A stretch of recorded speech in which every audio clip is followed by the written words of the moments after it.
দেখেন না কিছু লোক নেতার গরম দেখে, আমাকে চিনিস, আমি অমুক নেতার আপন খালাতো বোন, তার ছোট মেয়ে বিয়ে করেছে তার স্বামী, কি হাইব্রিড পরিচয় আছে না? না, সব জায়গায় মশান নেবেন না, ভাব দেখাবেন না। আল্লাহ যদি 3 বার বমি দেয় আর পিছনের দরজা একবার ঢিল করে দেয়, ঝিনাইদহ সদর হাসপাতালে ভর্তি হওয়া লাগে। বউ সকালবেলা দেখবে গেছে সেলিমের বাপ, তোমার শরীরের কি অবস্থা? কয় মা তুমি দোয়া করো। বড় ছেলে দুপুরে দেখতে গেছে, আব্বার শরীরের কি অবস্থা? কয় ভাই তোমাকে চিনতে পারলাম না। তো আল্লাহ যদি পিছনের দরজা পাতলা পায়খানা ঢিল একবার যদি পাতলা পায়খানা দেয় আর মুখ দিয়ে কয়েকবার বমি হয়, তো দাঁড়িয়ে থাকারও শক্তি হবে না, পেটে ছুঁয়ে কাঁটা লাগে। কথা কয় না কে? আল্লাহ যদি একবার পাতলা পায়খানার বমি দেয়, বউ বাচ্চাকে চিনতে পারবে না। কথা ঠিক কি না? এই জন্য বেশি গরম দেখাবেন না, ঠান্ডা এ দুনিয়াতে কেউ থাকবে না। ওয়ালা তামশি ফিল আরদি মারহা, অহংকার করো না জমিনে, অহংকার করো না। কথা কয় না কে? তোমার অহংকার চূর্ণ বিচূর্ণ হলে সময় লাগবে না। কত দাম্ভিক ছিল, কত ক্ষমতাধর ছিল, কবরে ঘুমায়, গরু ছাগল পেশাব করে দেয়, কবর থেকে তাড়ানোর শক্তি আছে? এই পাশেই কবরস্থান, এখানে আপনাকে আমাকে যেতে হবে। কথা বলে ঠিক কি না? আপনারা পুরুষ মানুষ, আমিও পুরুষ মানুষ, আপনাদেরও যা যা আমারও তাই দেখার কিন্তু কিছুই না, কিন্তু একটা আবেগ, ভালোবাসা। আলহামদুলিল্লাহ, আপনাদের ভালোবাসাকে আমি শ্রদ্ধা জানাই আজকের বক্তৃতা আমি শুরু করতেছি। আর কোনো চিল্লাপাল্লা হবে না, ঠিক আছে?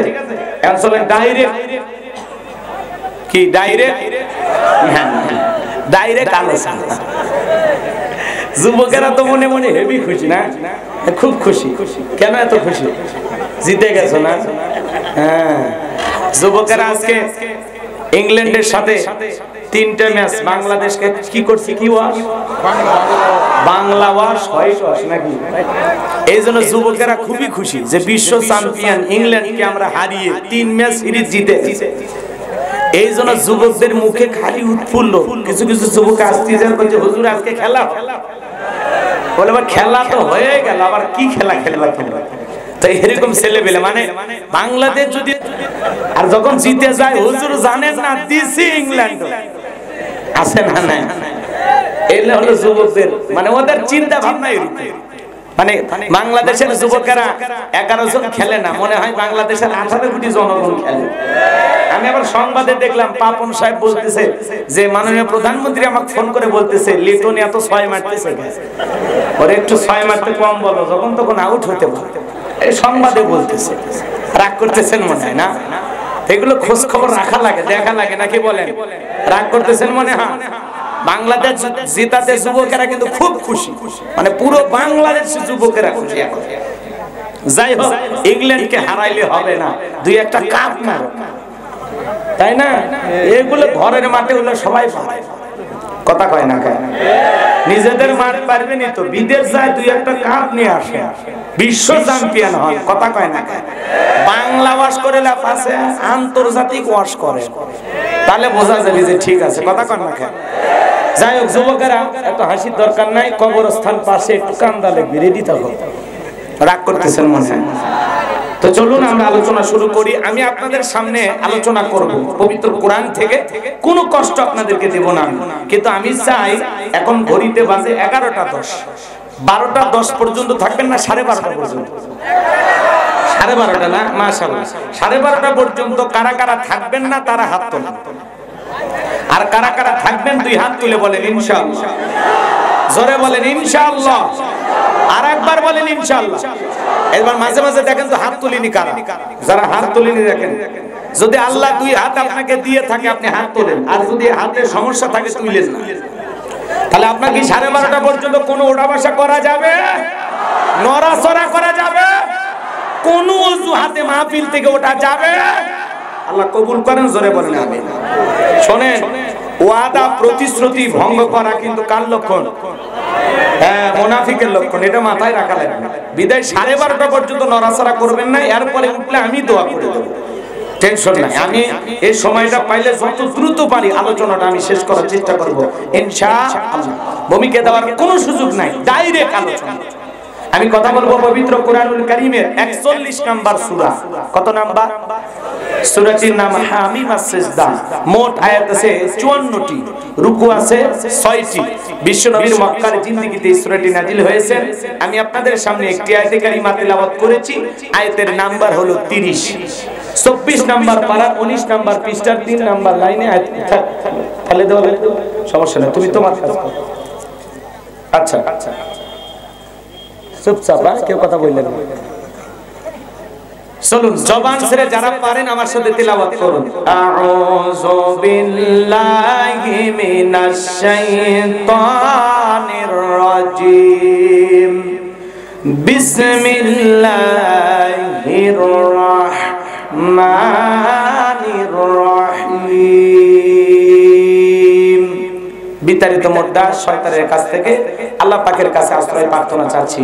পরম করুণাময় দয়ালু আল্লাহ পাকের নামে শুরু করছি। ইন্নাল্লাযীনা ক্বালু রাব্বুনাল্লাহু সুম্মা ইসতাকামু তাতানাজ্জালু আলাইহিমুল মালাইকাতু আল্লা তাখাফু ওয়া লা তাহজানু ওয়া আবশিরু বিল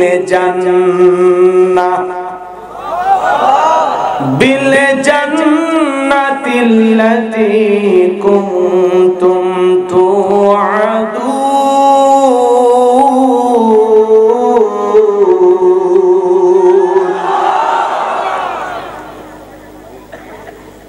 সম্মানিত ভাইরা আমার, যে কোনো আয়াত বা সূরার তাফসীর করতে হলে শানে নজুল জানার দরকার আছে না নাই?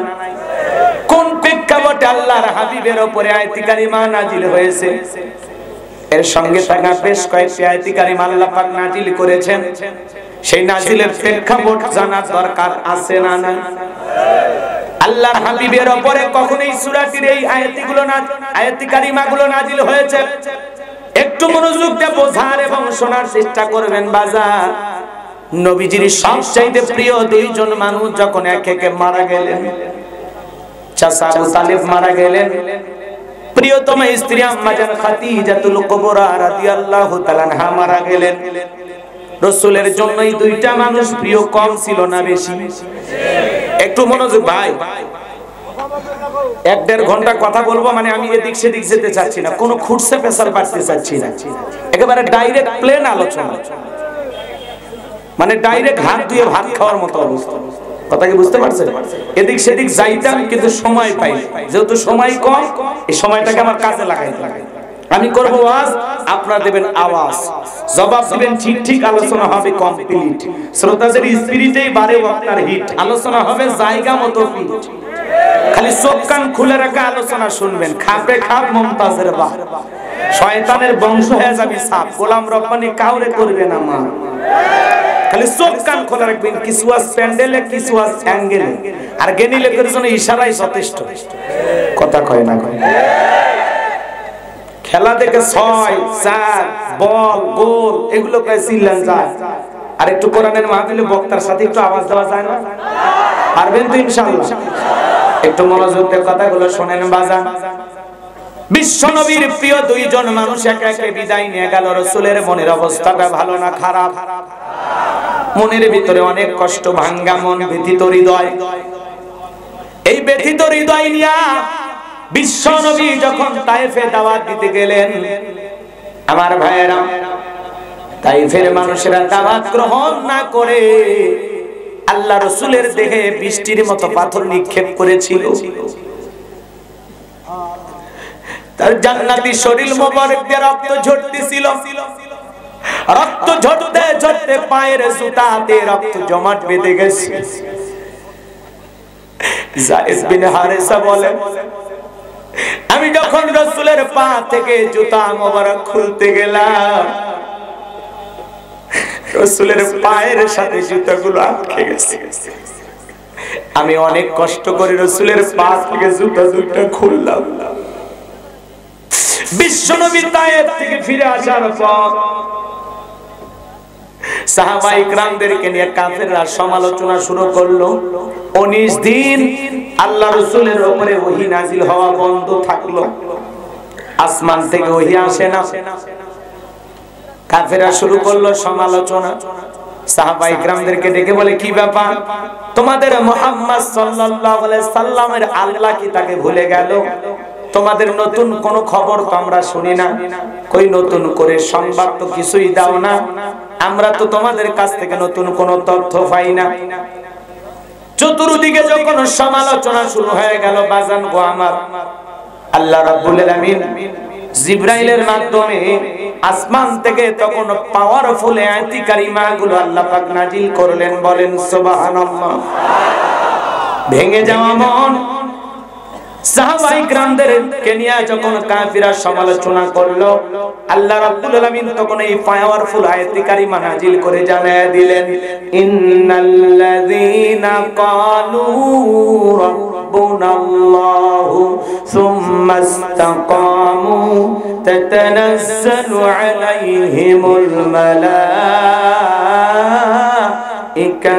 আল্লা তাখাফু ওয়া লা তাহজানু ওয়া আবশিরু বিল জান্নাতিল্লাতী কুনতুম তুআদুন। ভেঙে যাওয়া মন, ভাঙ্গা মনকে চাঙ্গা করার জন্য মরুভূমির উপরে বৃষ্টি হলে যেরকম সাহাবা ইকরামদের ভাঙ্গা মনকে সতেজ করার জন্য, তরুতাজা করার জন্য আল্লাহ পাক এমন একটি পাওয়ারফুল আয়াত কারিমা নাজিল করলেন, যে আয়াতের সরল অনুবাদ হলো, ইন্নাল্লাযীনা ক্বালু রাব্বুনাল্লাহ, নিশ্চয়ই যারা বলে আমি তাদের রব, সুম্মা ইসতাকামু, এতঃপর অবিচল অটল থাকে, তাতানাজ্জালু আলাইহিমুল মালাইকা, তাদের উপরে আল্লাহর পক্ষ থেকে ফেরেশতা অবতীর্ণ হয়, ফেরেশতা নাজিল হয়।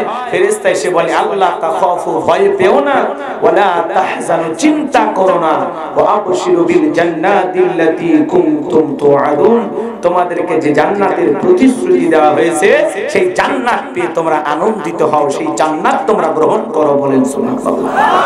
সেই জান্নাতের সুসংবাদ তোমাদের জন্য। আল্লাহু আকবার বলেন। বলেন তো আয়াতটা পাওয়ারফুল কম না বেশি? ইন্নাল্লাযীনা ক্বালু রাব্বুনাল্লাহ, নিশ্চয় যারা বলে আমি তাদের রব, সুম্মা ইসতাকামু, এই কথার উপরে ইস্তেকামাত থাকে, দৃঢ় থাকে, অবিচল অচল থাকে, ইস্তেকামাত থাকে। ভালো করে বুঝবেন, কথা বোঝার চেষ্টা করবেন। আপনাদের এলাকায় রাস্তাঘাট আছে, গাছ আছে না? গাছ বলে তো বাজান, আইলা, নারগিস, হুদহুদ, ফণি, সনি, বিশাল বড় বড় কালবৈশাখী ঝড়, ঘূর্ণিঝড় যখন হয়, অনেক গাছ ভেঙে পড়ে কিনা? জোরে বলেন, ভেঙে পড়ে কিনা? বড় বড় ঝড় তুফানে, ঘূর্ণিঝড়ে, আইলা, নারগিসে, হুদহুদে অনেক রাস্তাঘাটের গাছ সব ভেঙে পড়ে যায়। এরপরেও কিছু গাছ কি থাকে? দাঁড়িয়ে থাকে। এই ঝড় মোকাবেলা করে তারা দৃঢ় থাকে, মজবুত ভাবে দাঁড়িয়ে থাকে। এটার নাম হলো ইস্তেকামাত, এর নাম হলো সুম্মা ইসতাকাম। ইস্তেকামাত থাকা, দৃঢ় থাকা, অবিচল অটল থাকা।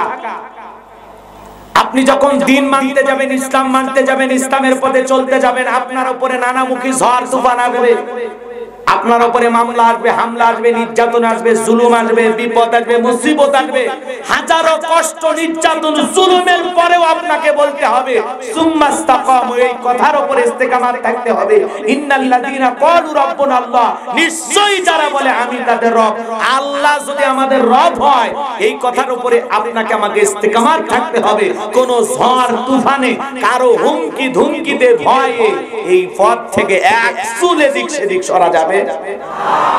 এই কথার উপরে আপনাকে দৃঢ় থাকতে হবে। সুম্মা ইসতাকামু, হাজারো নির্যাতন, জুলুম, হাজারো মামলা, হামলা, জেল, জুলুম, ফাঁসি, এরপরে আপনাকে বলতে হবে আমার রব আল্লাহ।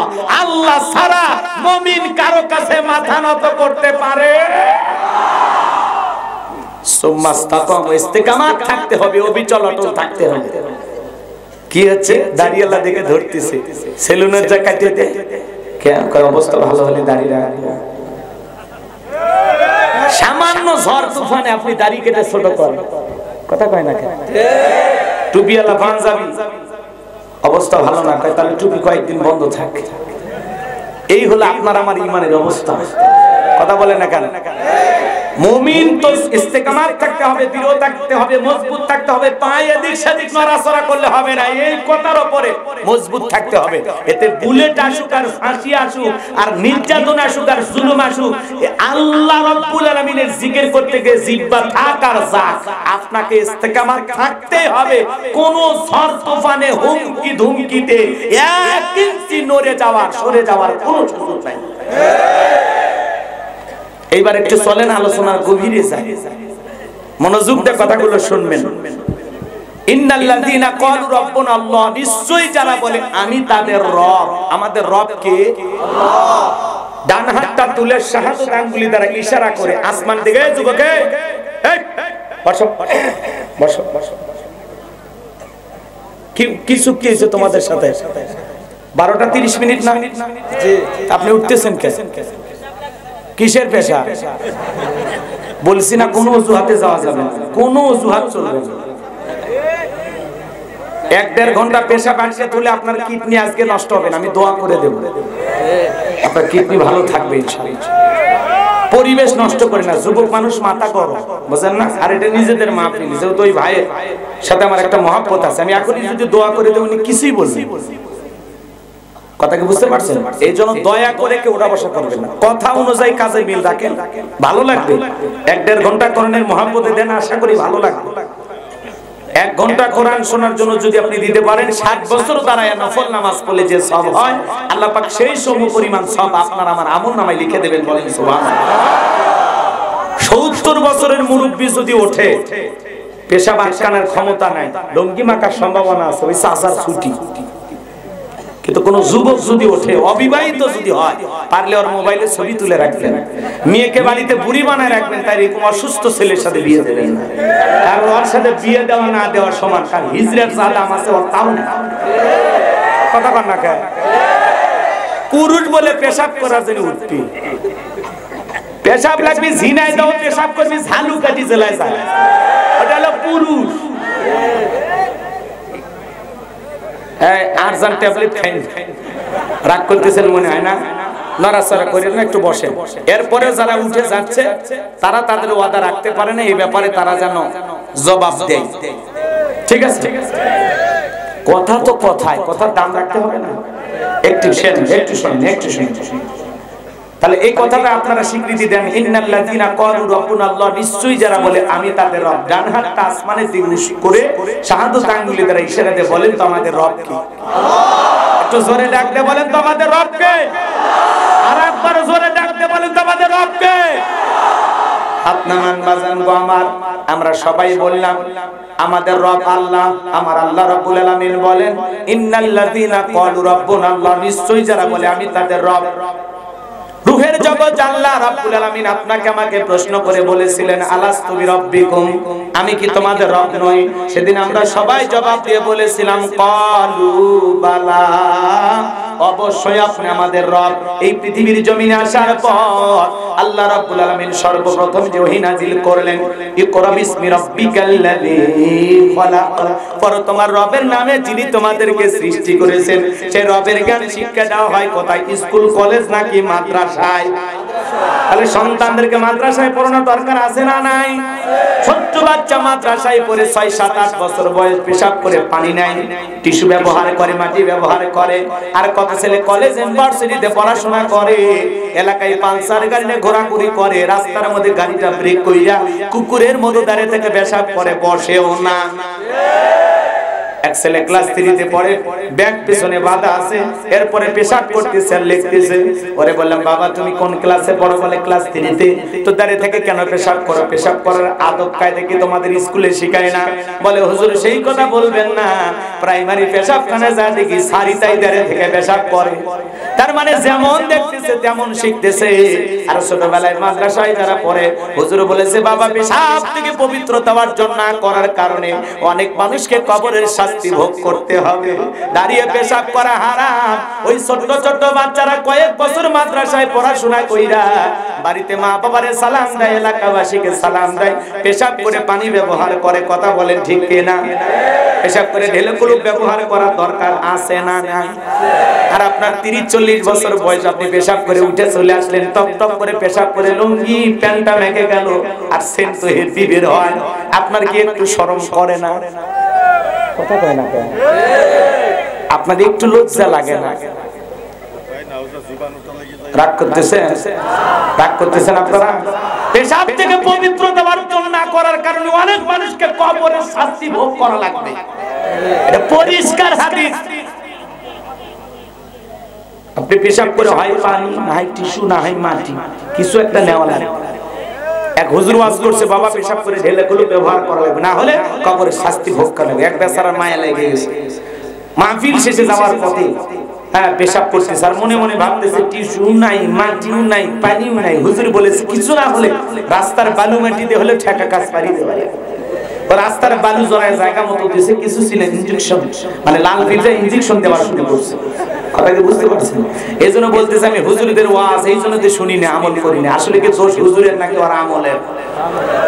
অন্ধকার রাত টর্চ লাইট মানে দেখার দরকার আছে না নাই? লাল ফিল্টার তো থাকতেই পারে। কথা কয় না কেন? রাগ করতেছেন মনে হয়। এজন্য বাজান গো, আমার সন্তানকে মানুষের মতো মানুষ বানাইতে চাইলে, আদব আখলাক চরিত্রবান বানাইতে চাইলে ছোটবেলায় মাদ্রাসায় পড়াবেন, এরপরে ডাক্তার ইঞ্জিনিয়ার যা খুশি বানাবেন, কোনো সমস্যা। কোরআন পড়ার পরে, হাদিস পড়ার পরে ও যদি ডাক্তার হয়, আদর্শ ডাক্তার হবে, ডাক্তার নামের কসাই হবে না। কোরআন পড়ার পরে, হাদিস পড়ার পরে সে যদি ইঞ্জিনিয়ার হয়, আদর্শ ইঞ্জিনিয়ার হবে। ভুলভাল প্ল্যান তৈরি করে মানুষের 12টা বাজাবে না। কথা কয় না? এজন্য সন্তানকে আদর্শ মানুষ বানাইতে হলে ছোটবেলায় মাদ্রাসায় পড়াবো তো ইনশাআল্লাহ। এরপরে ভালো করে বোঝেন, জীবনের পরতে পরতে যেই সূরাটা তেলাওয়াত করি, যেই সূরা তেলাওয়াত না করলে আমাদের সালাত হয় না, সূরাতুল ফাতিহার 1 নাম্বার আয়াত জবান ছেড়ে সবাই বলুন, আলহামদুলিল্লাহি রাব্বিল আলামিন। সমস্ত প্রশংসা, যাবতীয় প্রশংসার একমাত্র মালিক তিনি, সৃষ্টিকুলের রব, আমাদের প্রতিপালক, আমাদের আল্লাহ যিনি। এই আয়াতের ভিতরে রব শব্দ আছে না নাই? এরপরে আপনি আমি যখন রুকুতে চলে যাই, কি তাসবিহ করি? সুবহানা রাব্বিয়াল আযীম, সুবহানা রাব্বিয়াল আযীম। রব শব্দ আছে না নাই? এরপরে আপনি আমি যখন রুকু থেকে দাঁড়ানোর সময় কি বলি? সামিআল্লাহু লিমান হামিদা, রব্বানা লাকাল হামদ। রব শব্দ আছে না নাই? এরপরে মাথাটা নত করে যখন সিজদা দেই, কি তাসবিহ করি? সুবহানা রাব্বিয়াল আ'লা, সুবহানা রাব্বিয়াল আ'লা। কথা কয় না? পড়েন তো, কিন্তু এত স্পষ্ট করে বলে খালি সুবহানাল্লাহ কয় না, সয়াবিনের তেল কয়, আল্লাহ আল্লাহ। স্পষ্ট করে বলতে হবে, সুবহানা রাব্বিয়াল আ'লা, সুবহানা রাব্বিয়াল আ'লা, সুবহানা রাব্বিয়াল আ'লা, সুবহানাল্লাহ। কি কি কি কি আছে না এরকম? খালি ফিস ফিস স্পষ্ট করে বলতে হবে, সুবহানা রাব্বিয়াল আ'লা। রব শব্দ আছে না নাই? এরপরে আপনি আমি যখন মোনাজাত করি, নামাজ শেষে আল্লাহর কাছে কি বলি? রব্বানা আতিনা ফিদ দুনিয়া হাসানাতাও ওয়া ফিল আখিরাতি হাসানাতাও ওয়া কিনা আযাবান নার। আল্লাহর কাছে প্রার্থনা করে বলি, সূরা বাকারা 201 নাম্বার আয়াত, আল্লাহর কাছে বলি, হে আমাদের রব, আমাদেরকে দুনিয়ার কল্যাণ দান করো, আখিরাতের কল্যাণ দান করো, আর ওই কঠিন জাহান্নামের আগুন থেকে মুক্তি দাও। তাহলে ইহকাল পরকালের কল্যাণ দেওয়ার মালিক কে? জাহান্নামের আগুন থেকে বাঁচানোর মালিক কে? পবিত্র কুরআনুল কারীমের সর্বশেষ যে সূরা, সূরাটির নাম হলো নাস, তার 1 নাম্বার আয়াত, কুল আউযু বিরাব্বিন নাস। এই আয়াতের ভিতরে রব শব্দ আছে না নাই? পবিত্র কোরআনুল কারীমের 1 নয় 2 নয় 175 জায়গায় রব শব্দ রয়েছে। জীবনের পরতে পরতে সব জায়গায় রব। আপনি আমি যেদিন মারা যাব, মসজিদের মাইকে যখন এলান জারি হবে, এই গ্রামের উত্তর পাড়ার বাদশা মিয়া মারা গেছে, ইন্না লিল্লাহি ওয়া ইন্না ইলাইহি রাজিউন। আপনার আমার মৃত্যুর সংবাদ শোনার পর ছেলেটা কেঁদে বলবে বাবা নাই, মেয়েটা কেঁদে বলবে বাবা নাই, প্রিয়তম স্ত্রী কেঁদে বলবে আমার স্বামী নাই, মা বাবা এসে থাকলে বলবে কলিজার ধনটা হারাইলাম। এ বাজান, আজকে আমি গোলাম রব্বানী যদি সিনাই জয়ের মাটিতে মারা যায়, এই সংবাদ যদি আমার বাড়িতে চলে যায়, আমার ছেলেটা ডেকে বলবে বাবা অনেক আগে মারা গেছে, সিনাই দহন থেকে লাশ আসতে অনেক দেরি হবে। আমি চাই আমার বাবা আসার আগে আমার বাবার যেন কবর রেডি থাকে। আমার মেয়েটা ডেকে বলবে বাবারে বেশিক্ষণ দেরি করা যাবে না, যত দ্রুত সম্ভব বাবারে বিদায় করতে হবে। প্রিয়তম স্ত্রী কেঁদে বলবে অনেক আগে আমার স্বামী মারা গেছে, মৃত ব্যক্তিকে বেশিক্ষণ দুনিয়াতে রাখতে নাই। কেউ আর বলবে না লোকটা এত দূরে মারা গেছে, একটু বাড়িতে আসুন 2-4 দিন লাশটা রাখি, চেহারাটা দেখি, এই কথা কেউ বলবে না। আপনার আমার নিঃশ্বাসটা বন্ধ হয়ে যাওয়ার পর দুনিয়ার সব মায়া প্রেম ভালোবাসা সব শেষ হয়ে যাবে। কথা বলেন না কেন? আমার লাশটা বাড়িতে পৌঁছার আগে আমাকে বিদায় দেওয়ার সব প্রস্তুতি তারা গ্রহণ করবে। গোসলের পানি রেডি করবে, কবর রেডি করবে, বাঁশ রেডি করবে। কথা বলেন না বাজান গো আমার, এই জন্য আপনি আমি যদি আজকে মারা যায় ভালো করে বোঝার চেষ্টা করবেন। বাজান লক্ষ লক্ষ টাকা খরচ করে দামি বিল্ডিং বানাইলেন, 5-6 লাখ টাকা খরচ করে দামি টয়লেট বাথরুম বানাইলেন, চাইনার টাইলস দিয়ে বানাইলেন। আপনার জীবনের শেষ গোসলটা কি ওই বাথরুমে হবে? ভালো করে বোঝার চেষ্টা করুন। বাড়ির একটা পুরাতন চৌকি বা খাটের উপরে শুয়াইয়া বাড়ির সবচাইতে পুরাতন চাদর দিয়ে আপনার আমার লাশটা ঢেকে রাখবে। ছেলেটা কেঁদে বলবে বাবা কেন কথা বলে না, মেয়েটা কেঁদে বলবে বাবা কেন কথা বলে না। মশারি টাঙাইয়া দেখে রঙিন পোশাক খুইলা বড়ই পাতার গরম পানি দিয়া গোসল করাইয়া দেবে। ছোট্ট মেয়ে না বুঝে কেঁদে কেঁদে বলে মা কতদিন গোসল কানাই গোসল করলো, আজকে কেন আমার বাবা নড়ে না চড়ে না, অন্য মানুষ কেন আমার বাবাকে গোসল করে দেয়। ওগো মা আমার বাবা কেন আমার নাম ধরে ডাকে না। সন্তানেরা হাউমাউ করে কাঁদবে, বিবি কাঁদবে, পিতা মাতা কাঁদবে, আত্মীয় স্বজন সবাই আপনাকে আমাকে শেষ বিদায় দেওয়ার জন্য অজরে চোখের পানি ছেড়ে দিয়া কাঁদবে। গোসল করাইয়া দিয়া সাদা কাপড়ের মধ্যে চকলেটের মতো মরাইয়া মসজিদের খাটিয়া তুইলা 4 জন বরযাত্রী ধইরা ওই মসজিদের পালকিতে তুইলা 1 পা 2 পা করে আপনাকে আমাকে কবর পর্যন্ত নিয়ে যাবে। 3 জন মানুষ কবরের ভিতরে নামবে, আপনার লাশটা দেহটা যখন মাটির ভিতরে রেখে দিবে, কবরে লাশটা রাখার পরে এক এক করে সবাই উঠে আসবে। আপনি আমি মনে করলাম ওরা মনে হয় আমার সাথে যাবে, না না, আপনার আমার কবরের সাথে দুনিয়ার কেউ হবে না। কবরে লাশটা রাখার পর দূরাকাশ একটু একটু করে দেখা যায়। এরপরে বাজান গো আমার, ওই কবরের ভিতরে যখন বাঁশের বিছানাগুলো বিছায়া দিবে, বাঁশের ছিদ্র দিয়া সামান্য আলো কবরের ভিতরে প্রবেশ করবে। এরপরে যখন মাটি দিয়া দেবে কবরটা হয়ে যাবে অন্ধকার। আত্মীয় স্বজন সবাই কবরে মাটি দিয়ে 1 পা 2 পা করে চলে আসবে। ওদের পায়ের আওয়াজ আপনি আমি শুনতে পাইবো। কবরবাসী চিৎকার মেরে ডেকে বলবে একা রাইকা যাও না, একা রাইকা যাও না, আমাকে সঙ্গে নিয়ে যাও, আমি একা একা কবরে কেমনে থাকবো। দুনিয়ার কেউ কবরবাসীর চিৎকার শুনতে পাবে না। ওই কবর ঘোর হলো ঘোর অন্ধকার, সেই কবরের ডানে মাটি বামে মাটি, মাটির হবে বিছানা, ওপরেতে বাঁশের ছাউনি, কবর নাম তার ঠিকানা। চোখ দুইটা বন্ধ করে দেখেন বাবা, আপনি আমি যদি আজকে মারা যাই, হে ঝিনাইদহের মুসলমান আল্লাহর গোলামেরা, চোখ দুইটা বন্ধ করে দেখেন আপনি মারা গেছেন।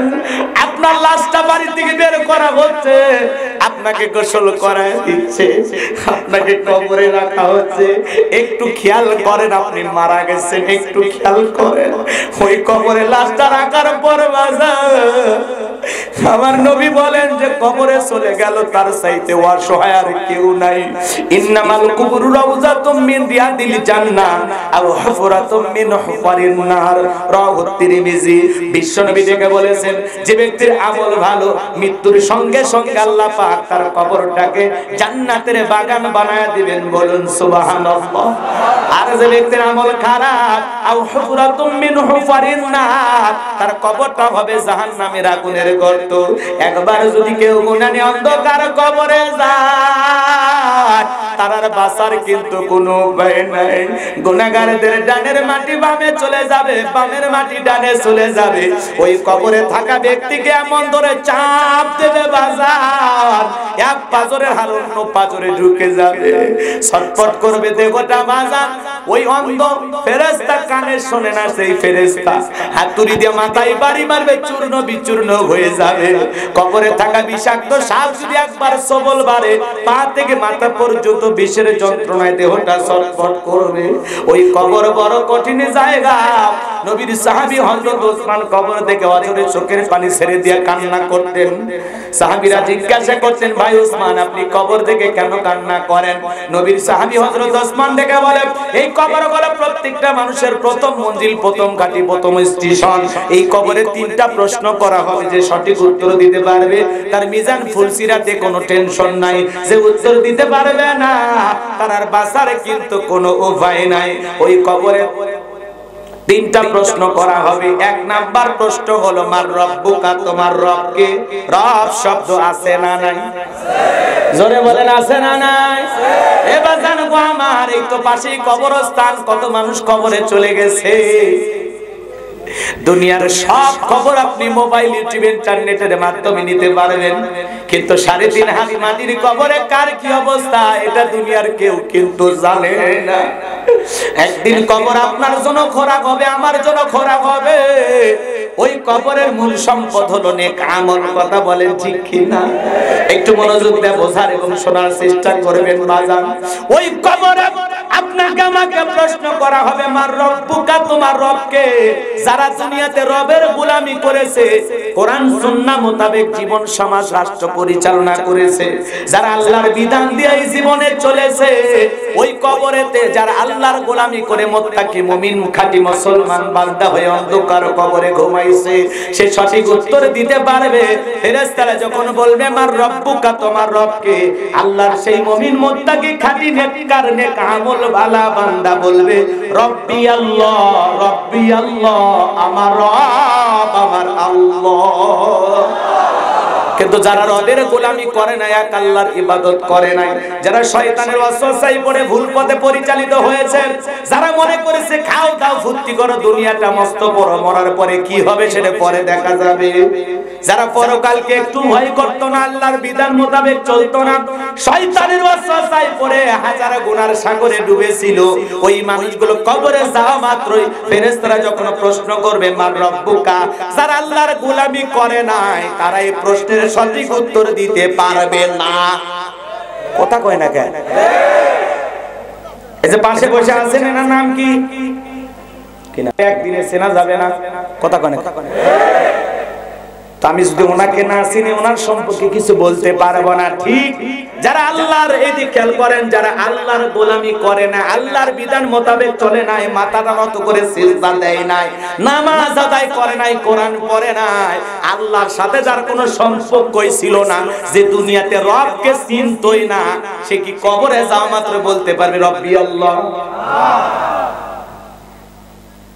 রবকে যারা দুনিয়াতে চিনেছে, জেনেছে, রবের পথে আমল করে গেছে, যারা আল্লাহকে চিনেছে, বুঝেছে, জেনেছে, তারা তো বলতে পারবে রব্বি আল্লাহ। হালালকে হালাল জেনেছে, হারামকে হারাম জেনেছে, রবের বিধান মোতাবেক চলেছে। এই জমিনে আল্লাহ পাক আপনাকে আমাকে সৃষ্টি করেছেন কেন? ওমা খালাকতুল জিন্না ওয়াল ইনসা ইল্লা লিয়াবুদুন, আমি মানব জাতি আর জিন জাতিকে সৃষ্টি করেছি শুধুমাত্র কেবলমাত্র আমি আল্লাহর গোলামি করার জন্য। ইয়াকা নাবুদু ওয়া ইয়াকা নাস্তাইন, আমরা তোমার গোলামি করি, তোমার ইবাদত করি, আমরা তোমারই গোলাম, সাহায্য তোমার কাছে চাই। এই দুনিয়ার জীবনে 30, 40, 50 বছর গোলামি করে যাবেন, আর এই গোলামির বেতন হিসাবে আল্লাহ দেবেন জান্নাত। বলেন সুবহানাল্লাহ। এই পৃথিবীর জমিনে যা কিছু দেখেন, আমার আল্লাহ বলেন হুয়াল্লাযী খালাকালাকুম মা ফিল আরদি জামিআ, বান্দারে পৃথিবীর জমিনে যা কিছু দেখো সবকিছু আমি আল্লাহ পাক তোমাদের জন্য সৃষ্টি করেছি, দুনিয়ার সব তোমাদের গোলামি করবে। আর তোমরা গোলামি করবে আমি আল্লাহ। তাহলে বলেন তো আল্লাহ পাক আপনাকে আমাকে কেন সৃষ্টি করেছেন? তার ইবাদত করার জন্য, তার দাসত্ব আর গোলামি করার জন্য। আর আমরা যদি আল্লাহর খাঁটি গোলাম হয়ে আমরা যে আল্লাহর গোলাম, এই কথা বলতে কি লজ্জা লাগে? আপনি আমি সবাই গোলাম কার? যদি আল্লাহর গোলামি করে কবরে যেতে পারি তাহলে জিন্দেগি ভালো না খারাপ? যদি একবার জান্নাতে প্রবেশ করি আল্লাহ কি আর কোনোদিন বের করে দেবেন?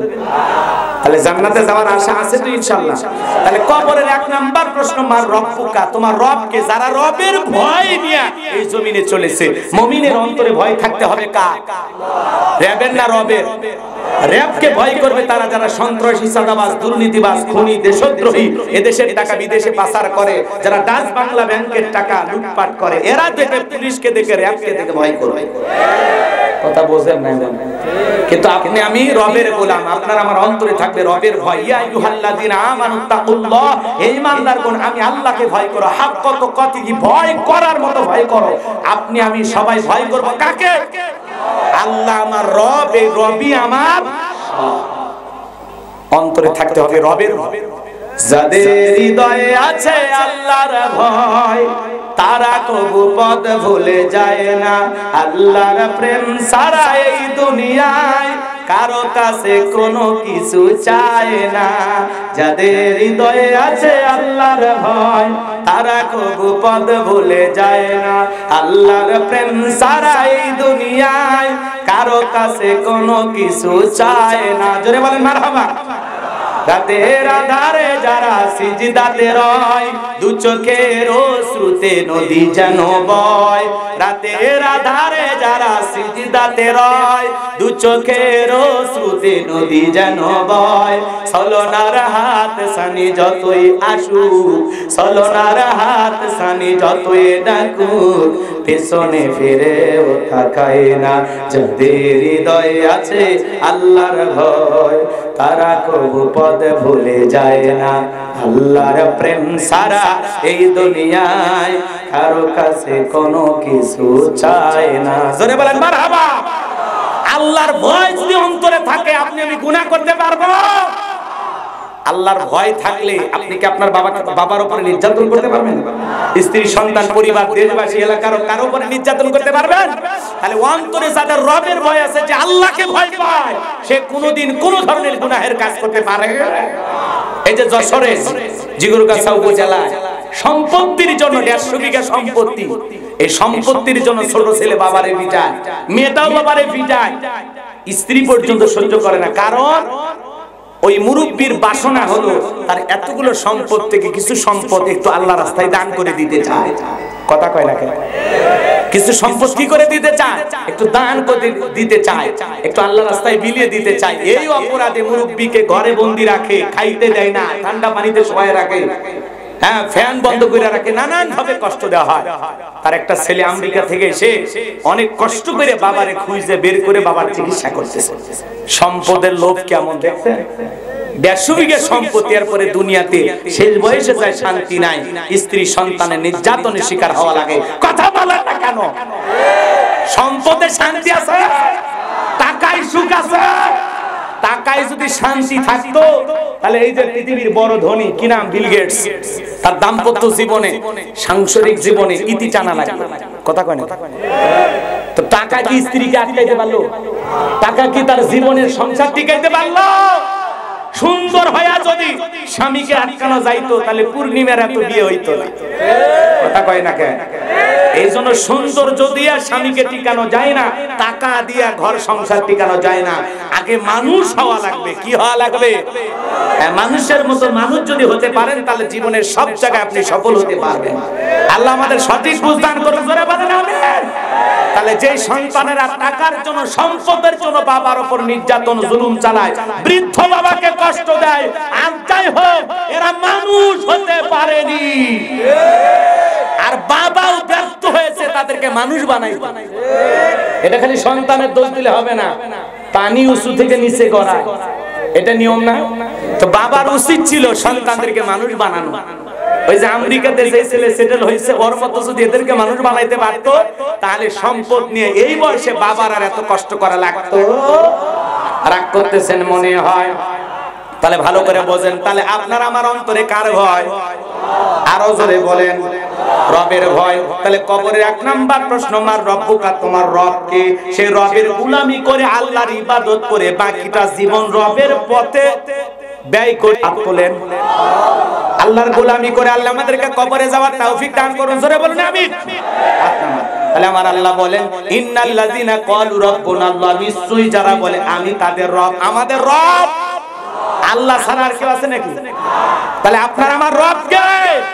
কিন্তু এই পৃথিবীর জমিনে আল্লাহ পাক যখন কিছু মানুষকে জিরো থেকে হিরো বানায়, একটু বাবার রাজত্ব ক্ষমতা দেয়, ওই মানুষগুলো নিজেকে রব বলে দাবি করেছিল। কথা কয় না কেন? জিরো থেকে হিরো বানাইছিল, এরপরে হিরো হওয়ার পরে কি বলেছিল? আনা রব্বুকুমুল আলা, আমি বড় খোদা, আমি বড় প্রভু। ঘরে ঘরে মূর্তি ঢুকায় দিয়েছিল। এরকম একজন জালেম পৃথিবীর জমিনে আল্লাহ পাক যাকে জিরো থেকে হিরো বানাইছিল, এই জালেমের নাম ছিল ফিরাউন। কি নাম? আমি কি কয়েক মিনিট একটু বলবো? রাগজান কইরেন না, খালি মনোযোগ দিয়ে শুনবেন কি বুঝাইতে চাই, খালি মনোযোগ দেন, মনোযোগ দেন আমার ভাইরা। এর নাম ছিল কাবুস, বলখিয়া বলা হতো। কিপ্তিদের তরফ থেকে নাম ছিল রামসিস, আর মিশরের বাদশাহ হওয়ার পর উপাধি নাম হলো ফিরাউন। এর নাম হলো মোটে কয়টা? 4টা। এদিক খেয়াল করেন, একটু মনোযোগ দিয়ে শুনেন, সংক্ষিপ্ত করে বলে দিচ্ছি। আমার ভাইরা ছিল একটা ভবঘুরে যুবক, এলাকায় কোনো কাজ কর্ম নাই। ভবঘুরে যুবক মানে বোঝেন, যারা ইয়াবা ফেন্সিডিল গাছ, মানে ইয়াবা ফেন্সিডিল গাঁজা মদ খাইয়া গাছত ধাক্কা মারে, কই ভাইজান সাইড দেন। বউ যদি দরজা খোলে, অমুকের বাপ তুমি ঢোলকা, কয় মা তুই বুঝবো না, আজ একটু বেশি পরিমাণে মাল খাসি। এরকম মাল খাইয়া নিশা কইরা বউরে মা করে ডাকতে, এরকম নিশা করা আছে না? যারা সন্ধ্যা হলে ঘরের দরজা বন্ধ করে জিকির করে ইয়াবা ইয়াবা ইয়াবা, মা বাপ চিন্তা করে বাবা এটা কিসের জিকির? ট্যাবলেটটা কিসের? জ্বর সর্দি কাশ না গলা ব্যথা, কয় কিচ্ছু বোঝা লাগবে না, টাকা দে নলে তোর মাথা ফাটাবো। তখন একমাত্র সন্তান পিতা মাতা চিন্তা করে, যা টাকা দিলাম জন্মের কি খাওয়া খাবি খা। এরকম নেশাখোর সন্তান পরিবারের জন্য ভালো না খারাপ? এলাকাবাসীর জন্য ভালো না খারাপ? নেশাখোর কোনোদিন ভালো বাবা হতে পারে না, নেশাখোর কোনোদিন ভালো স্বামী হতে পারে না। নেশাখোর মানুষ এই সমাজের জন্য অভিশাপ। কথা কয় না কেন? এইজন্য নেশাখোর মানুষকে কেউ ভালো চোখে দেখে না। এইজন্য নেশা করা যাবে? ইয়াবা ফেন্সিলি গাঁজা মদ বাংলা পাকিস্তানি কোনো কিছু খাওয়া যাবে নাকি? সব জায়েজ না হারাম? কথা কয় না কেন? আর শরাব পানকারী যারা নেশাখোর, এদের জন্য জান্নাত কি? কথা কয় না কেন? তাহলে নেশাখোর হয়ে কি জান্নাতকে হারাম করতে চাচ্ছেন? তাহলে আমরা কেউ নেশা পান করব না। এ যুবক, মাদক সেবী হওয়া যাবে না, মাদক সেবন করা যাবে না। মাদককে না বলুন, কি বলুন? হ্যাঁ, মনে জান থাকে। এদিকে খেয়াল করেন বাজান গো আমার, এ ছিল একটা ভবঘুরে যুবক, এলাকায় কোনো কাজকর্ম পাইল না। বাল্যকালের বন্ধু হামানকে নিয়ে মিশরে চলে গেল। মিশরে যাওয়ার পর সর্বপ্রথম হলো তরমুজের খেতের লেবার। কিছুদিন লেবারি করার পরে কাজ আর ভালো লাগতেছে না। ওই দেশের সরকারি গোরস্থানের দারোয়ান লাগবে, ইন্টারভিউ চলতেছে। লাইনের মধ্যে দাঁড়ায় গেল ফেরাউন। একজন দুইজন করে ইন্টারভিউ হইতে হইতে যখন ফেরাউনের পালা, ডেকে বলে, বাদশা আপনার চাইতে ভালো মানুষ আর কেউ নাই, আমি আপনার অনেক সুনাম শুনেছি, আজকে আপনাকে দেখে আমার জীবন ধন্য হয়ে গেল। বড় বুক ভরা আশা নিয়ে আপনার সামনে দাঁড়াইছি, যদি দয়া করে গোরস্থানের দারোয়ানের চাকরিটা আমারে দেন, সারা জীবন আপনার প্রতি কৃতজ্ঞ থাকবো। কথা আছে দুষ্ট লোকের মিষ্টি কথা, এমন ভাবে কথাগুলো উপস্থাপন করলো, বাদশার মায়া লেগে গেল। আর এই ছেলেকেই গোরস্থানের দারোয়ানের চাকরির নিয়োগ দেওয়া হলো। ভালো করে বোঝেন। এইবার গোরস্থানের দারোয়ানের চাকরি পাওয়ার পর সে চিন্তা করলো, বাদশা মাসে মাসে বেতন দিবে ঠিক আছে, কিন্তু এই বেতন দিয়ে তো বড় হওয়া যাবে না। তার একটা বড় হওয়ার স্বপ্ন ছিল। সেইবার চিন্তা করলো, তোমরা যারা গোরস্থানে লাশ দাফন করো, লাশ প্রতি আমার একটা করে দিরহাম দেওয়া লাগবে, দিরহাম না দিলে আমি লাশ দাফন করতে দেব না। জনগণ চিন্তা করলো, একটা দিরহামের জন্য বাদশার দরবারে বিচার নিয়ে যাব, লাশ পয়সা গুলো শেষ হয়ে যাবে, অতএব একটা টাকা পাই যদি এই ছেলেটাই পায়। এই কথা ভেবে জনগণ টাকা দেওয়া শুরু করলো। 1 টাকাও ঘুষ, 10 টাকাও ঘুষ। কথা বোঝেন না মনে হয়? ঘুষ খালি আমার বাংলাদেশে নাই, আছে। শোনো এই দেশটার গল্প করি, দেশটা মনে হয় স্বপ্নপুরী, শুধু খোর ঘুষখোর মদখোর জুয়াখোর এটাই আছে ভুরি ভুরি, এটাই আছে ভুরি ভুরি। এ দেশে অসৎ কামাই কেউ করে না, তবে ঘুষের টাকা পেলে কেউ তো ছাড়ে না। টেবিলের নিচে দিয়ে হাত বাড়িয়ে কালো টাকাটা নাই সারিয়ে, টেবিলের নিচে দিয়ে হাত বাড়িয়ে কালো টাকাটা নাই সারিয়ে করছে ওরা বড় দেশের চুরি, করছে ওরা বড় দেশের চুরি। শোনো এই দেশটার গল্প করি। আছে আছে একটা ছেলে চাকরির জন্য 10 লাখ 15 লাখ 20 লাখ টাকা উপরালা দেওয়া লাগে। উপরালা বলতে কি ফেরেশতারা নিয়ে যায়? এদেশের সিএর টেবিল পর্যন্ত ঘুষ খায়। কথা বলেন নাকি আপনারা? আমার এক দোস্ত চাকরির জন্য টাকা দিয়েছে, ভাই দোস্ত রমজান মাস 4 লাখ টাকা টেবিলে রাখলি, বেচারা আসর নামাজ পড়ে এসে বলে যাই এইভাবে টাকাকে প্রকাশ্যে রাখে, আসর ডয়ে ফাঁক করে দিয়েছে, এখানে রেখে দাও, ইফতার করার পরে গনে দেখবো। ঘুষের টাকা ইফতারের আগে লাগবে না কি? আল্লাহর ওলি চিন্তা করছে ইফতার করার পরে ঘুষের টাকা নারা যায়। এ কথা কর না কথা রাগ করে না, মন খারাপ করে না, লম্বা হবে না, লম্বা করব না। এ বাসাম গো আমার একটা করে দিরহাম পাওয়া শুরু হয়ে গেল। আল্লাহ রাব্বুল আলামিন ওই জামান একটা ভাইরাস দিল। ওই ভাইরাসের নাম হলো করোনা। ওই ভাইরাসের নাম হলো ডায়রিয়া, কলেরা। আর আমাদের জামানায় যে ভাইরাস দিয়ে সেটার নাম হলো করোনা। করোনা সইও না, করোনা স্বামীর হলে স্ত্রীর কাছে যায় না, স্ত্রী হলে স্বামী যায় না। বাবা মারা গেছে, বাবার সম্পত্তি ভালো লাগে, বাবা করোনায় মারা গেছে, বাবার লাশটা দেখতেও গেল না, বাবার কবরে এক মুঠো মাটিও দিল না। মায়ের করোনা হয়েছে, জঙ্গলে মারে ফেলায় আসছে। এই করোনা এসে বুঝা দিল আপন বলতে দুনিয়াতে কেউ কারো না। স্বামীর করোনা হয়েছে, স্ত্রী স্বামীর কাছে যায় না, বিশাল একটা লম্বা বাঁশ নিয়ে কি করছে, খাবারের প্লেটটা ওই জায়গায় রেখে এরকম বাঁশ দিয়ে ঠেলা দিছে, খাও খাও। কথা কয় না কেন? এরপরে স্বামী যখন সুস্থ হয়েছে, আরে জান ময়না স্বামী কলিজা, তোমারে যে আমি কত ভালোবাসি, তোমার জন্য কত কি করলাম। স্বামী বলে কোটি ভালোবাসিস, আমার জানা হয়ে গেছে, তুই আমারে বাঁশ দিয়ে খাওয়াইছিস। কথা কয় না কেন? এই করোনা হিসাব বুঝে দিল কেউ কারো না। স্বামী মারা গেছে, স্ত্রী দেখতে যায় না, বাবা মারা গেছে, সন্তান কবরে মাটিও দিতে যায় না। এজন্য আপন বলতে কেউ কারো না। আপনি আমি মনে করতেছি আপনি আপনার পরিবারের জন্য অনেক কিছু, আরে কিছুই না ভাই। আপনি মারা গেলে আপনার পরিবার আগের গতিতেই চলবে। কারো জন্য দুনিয়ার কোনো কিছু থেমে থাকে না। কথা বলেন ঠিক কি না? এইজন্য বেশি আপন ভাইবে আল্লাহকে ভুলে যাই না। এইজন্য পরকালের জন্য কিছু করা দরকার আছে না নাই? আমার ভাইরা, আল্লাহ একটা ভাইরাস দিল, নাম কি? Diarrhoea, cholera. হাজার হাজার মানুষ মারা যায়। তখন তো এত রোগী, মানে এত ডাক্তার, এত হাসপাতাল ছিল না, রোগীর সংখ্যা ছিল কিন্তু ডাক্তার ছিল। এবার ভালো করে বোঝেন, মারা যায় হাজার হাজার মানুষ, আর একটা করে দিরহাম পাইতে পাইতে অল্প কয়েক মাসের ব্যবধানে এত টাকার মালিক হয়ে গেল, টাকা রাখার আর কোনো জায়গা নাই।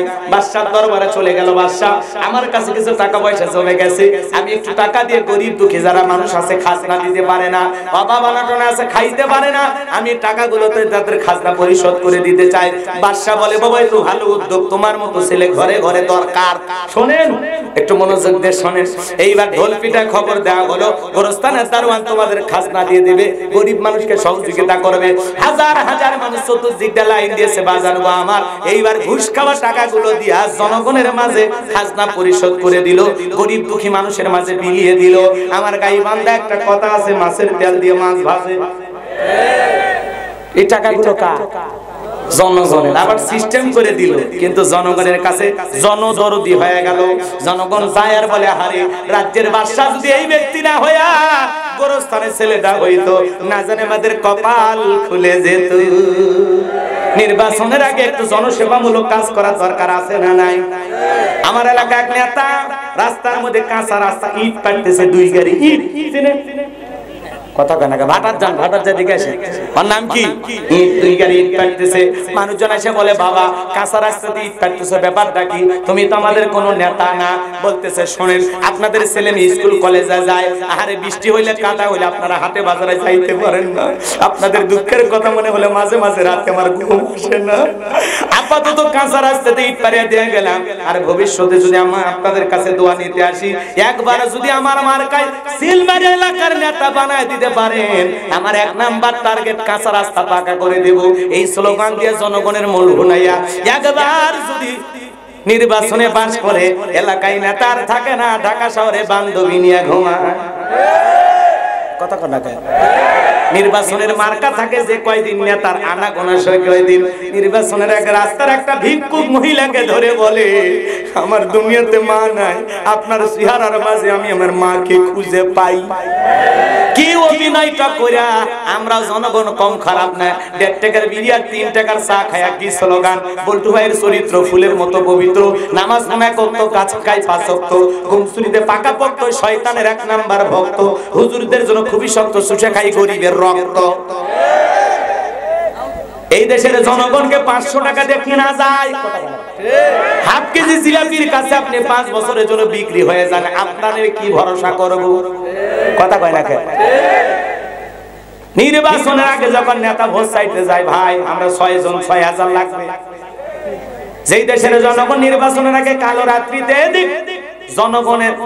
জনগণ যদি নেতার কাছ থেকে ভোট দেওয়ার আগে টাকা নেয়, এটার নাম কি? কথা কন না কেন? আমার এক নানি আছে, কয় দোয়া করি হুজুরকে প্রত্যেক বছর যেন একবার করে ভোট হয়, কারণ কয় এক রাতে 4200 টাকা কামাই। বলে কেমনে নানি?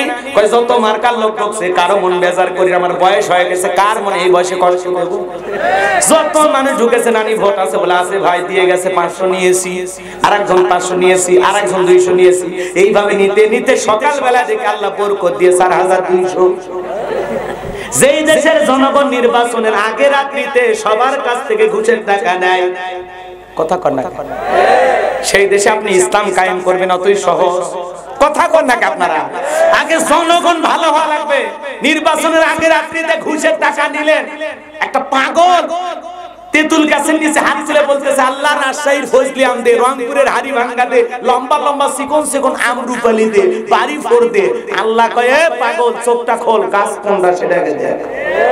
তেতুল গাছের নিচে হাত তুলে আম চাইলে যেমন কিয়ামত পর্যন্ত ভাগ্যে আম জুটবে না, নির্বাচনের আগে রাত্রিতে নেতার কাছ থেকে ঘুষ খায়া আল্লাহর কাছে যদি বলেন, আল্লাহ এ দেশে উমরের মতো নেতা পাঠাও, আল্লাহ বলে উমরের দেশের জনগণ হওয়ার মতো তো শক্তি আছে তো? কথা কয় না কেন? তো উমরের মতো নেতা চাইলে হবে না, উমরের দেশে থাকার মতো জনগণ আগে হওয়া লাগবে। গাছের গোড়া ঠিক, মাথা ঠিক। কথা কয় না কেন? আপনি 500 টাকার জন্য বিক্রি হয়ে যান, মুসারু গাজারু মাদারু সন্ত্রাস সাদাবাজ, ওদেরকে আপনি সমর্থন দেন, আপনার কি যে হবি, মরার পরে বাটাম ফাইটে ফেলে দিবি, এমন পিটান পিটাবে সেদিন টের পাবেন। কথা কন না কেন? হুজুর মানুষ এসে চাইলে কয় না হুজুর আপনার এগুলোর মধ্যে কি, পরে হুজুর পাস করে না 9টা ভোট পাসে, হিসাব নিকেশ করে করে দেখে কে আর বউ সোল সব মিলে 9টা। কথা কয় না কেন? আপনি কারে সমর্থন দিয়েছেন এই ব্যাপারে আল্লাহর কাছে জবাব দিতে হবে না? নির্বাচনে চা বিড়ি পান সিগারেট কোন নেতার কাছ থেকে কোনো কিছু খাবেন, এরকম কলিজা আছে? হাত তুলে বলেন যে হুজুর যতদিন বেঁচে থাকবো নিঃস্বার্থ ভাবে ভালো মানুষকে নির্বাচিত করব। হাত তুলে দেখেন তো দেখি, লিল্লাহি তাকবীর। নির্বাচনে চা বিড়ি পান সিগারেট খাবেন, নিঃস্বার্থ ভাবে ভালো ব্যক্তিকে, সৎ ব্যক্তিকে সমর্থন দিবেন, আল্লাহ কবুল করেন। জোরে কোন আমি কি কোন দলের নাম নিছি? বুঝে চোখ কাজ খোলা রাখেন, চলেন সামনের দিকে যাই। কষ্ট হচ্ছে নাকি? খারাপ লাগলে দোয়া করে দিন, একটু মনোযোগ দিয়ে শোনেন বাজান। এই জন্য নির্বাচনের আগে দেখবেন মাথায় টুপি, মুখে দাড়ি, গায়ে লম্বা পাঞ্জাবি, দেখে মনে আসমান থেকে জিবরাইলের খালু নাজিল হয়েছে। এজন্য ওদের ছলা কলা বোঝা বড় দায়, এজন্য ওদের ভেলকিতে ভোলা যাবে। আর হাতের পুতুল হলে হবে না, একটু আসেন, বেরিয়ে আসেন, একটু সৎ হওয়ার চেষ্টা করেন। রাজি আছি তো ইনশাআল্লাহ? চলেন সামনের দিকে যাই। এইবার বাজান গো আমার, ওই দেশের একজন মন্ত্রী মালাগার নির্বাচন শুরু হয়ে গেল। আগে তো জনগণের জনসেবামূলক কাজ করেছে, গরিব দুঃখীর মাঝে টাকা বিলিয়ে দিয়েছে। এইবার ওই দেশের জনগণ সবাই সমর্থন দিয়া মিশরের মন্ত্রী বানাই দিল, গোরস্থানের দারোয়ান। এইবার আল্লাহর খেলা বোঝা বড় দায়। ওই দেশের যিনি বাদশা ছিল, বার্ধক্যজনিত কারণে অল্প সময়ের ব্যবধানে বাদশা মারা গেল। এইবার সমস্ত জনগণ আর নেতাদেরকে ফেরাউন ডাইকে বলে, শোনেন বাদশা ছাড়া তোর জেদ চলবে না, বাদশার সিংহাসনটা খালি, আপনারাই বলেন এই মিশরের আপনাদের বাদশা হবে কে? সমস্ত জনগণ ডেকে বলে, আগে আপনার চরিত্র আমাদের জানা হয়ে গেছে, আপনি মিশরের বাদশা হয়ে যান, আমাদের তাতে কোনো আপত্তি নাই, যারে তারে মন্ত্রী বানান, আমাদের তাতেও কোনো বাধা নাই। এইবার জনগণের সমর্থন পাইয়া, নেতাদের সমর্থন পাইয়া এক সাঞ্চে হয়ে গেল মিশরের বাদশা। আর হামানকে ডেকে বলে, এটা গো হামান, আজ থেকে তুই হবি মন্ত্রী। হামানের মাথায় কোনো চুল ছিল না, সাদে যান নাই বাম্পার লোড, পুরো মাথা ছিল ভারতের টমটম এয়ারপোর্ট। ভালো করে বোঝেন। এইবার ফেরাউন ক্ষমতার চেয়ারে বসার পর, ভালো করে বোঝেন, বাদশাহীর চেয়ারে বসার পর রাতের বেলায় ঘুমাইতে গেলে নেতার চোখে আর ঘুম নাই। কি নাই? ঘুম কার দেওয়া নিয়ামত? কথা কন নাকি আপনারা? কোটি কোটি টাকার মালিক 4টা ট্যাবলেট খায়, ঘুমাইছে। রাত 3টার দিকে লাফ দিয়ে উঠে সিসি ক্যামেরার ফুটেজ দেখে কেউ ঢুকছে না কেউ মারার জন্য। কারণ ওর ইট থেকে জনগণের জুলুমের গন্ধ আসে, ওর ইটে জনগণের রক্ত লুটে আস। কথা কয় না? ওর প্রত্যেকটা টাইসের ভিতরে জনগণের টাকা আত্মসাৎ করার গন্ধ পাওয়া যায়। এই জন্য তোর মনে এত ভয়। কথা কয় না? ও যদি লুটপাট না করতো, দুর্নীতি না করতো, তাহলে আমার জীবনে এত ভয় আসতো না। কথা বুঝতে পারতেছেন? একটু মনোযোগ দিয়ে কথাগুলো বোঝার চেষ্টা করবেন বাজান। নেতার চোখে কি নাই? ঘুম নাই। উল্টা পাল্টা স্বপ্ন দেয়। ঘুম হলো কার দেওয়া নিয়ামত? গরিব মানুষ রিক্সা চালায়, ভ্যান চালায়, আলু ভর্তা দিয়ে বউকে কোলক নিয়ে ঘুমায়। কথা কয় না? রেল স্টেশনে কত মানুষ মাথার তলে ইট দিয়ে ঘুমায়। আছে এমন কায়দায় ডাক দেয় মানে ট্রাকের ইঞ্জিন ফেল। ধনী সামনে খাসি, বিরিয়ানি, ফল ফুট অনেক কিছু কয় খাওয়া যাবে না। কথা কয় না? গরিব বলে খাওয়া যাবে না, খালি একবার দিয়ে দেখ কেমনে খাওয়া লাগে দেখে দিচ্ছি। কথা কয় না? গরিবের খাওয়ার রুচি আছে, কেনার টাকা নাই। ধনীর কেনার টাকা আছে, খাবার রুচি। দামি লক্ষ টাকার খাট আছে কিন্তু ঘুম। কথাকে বোঝা গেল? দামি বাড়ি হলে কি ঘুমানো যা? ঘুম কার দেওয়া নিয়ামত? এইবার ফেরাউনের চোখে কোনো ঘুম, আজেবাজে স্বপ্ন দেখে লাফালাফ করে 2-3 রাত যখন চোখে কোনো ঘুম নাই। তার দরবারে জ্যোতিষী ছিল 400। এই 400 জ্যোতিষী লিডারের নাম হলো দবিরা, বয়স হলো 320 বছর। দবিরাকে ডেকে বলে, দবিরা আমার ভাগ্য গবেষণা করে দেখেন যেন রাতের বেলায় ঘুমাইতে পারি না, আজেবাজে স্বপ্ন দেখে লাফালাফা উঠি। দবিরা এবার ভাগ্য গবেষণা করে বলতেছে, ভাই 12টা 2, 28 মিনিট বাকি আছে। আপনারা ওঠা বসা করেন, আমি কিন্তু দোয়া করে দেবো ডাইরেক্ট। খারাপ কিছু বলতেছি নাকি? তো নড়াচড়া করেন।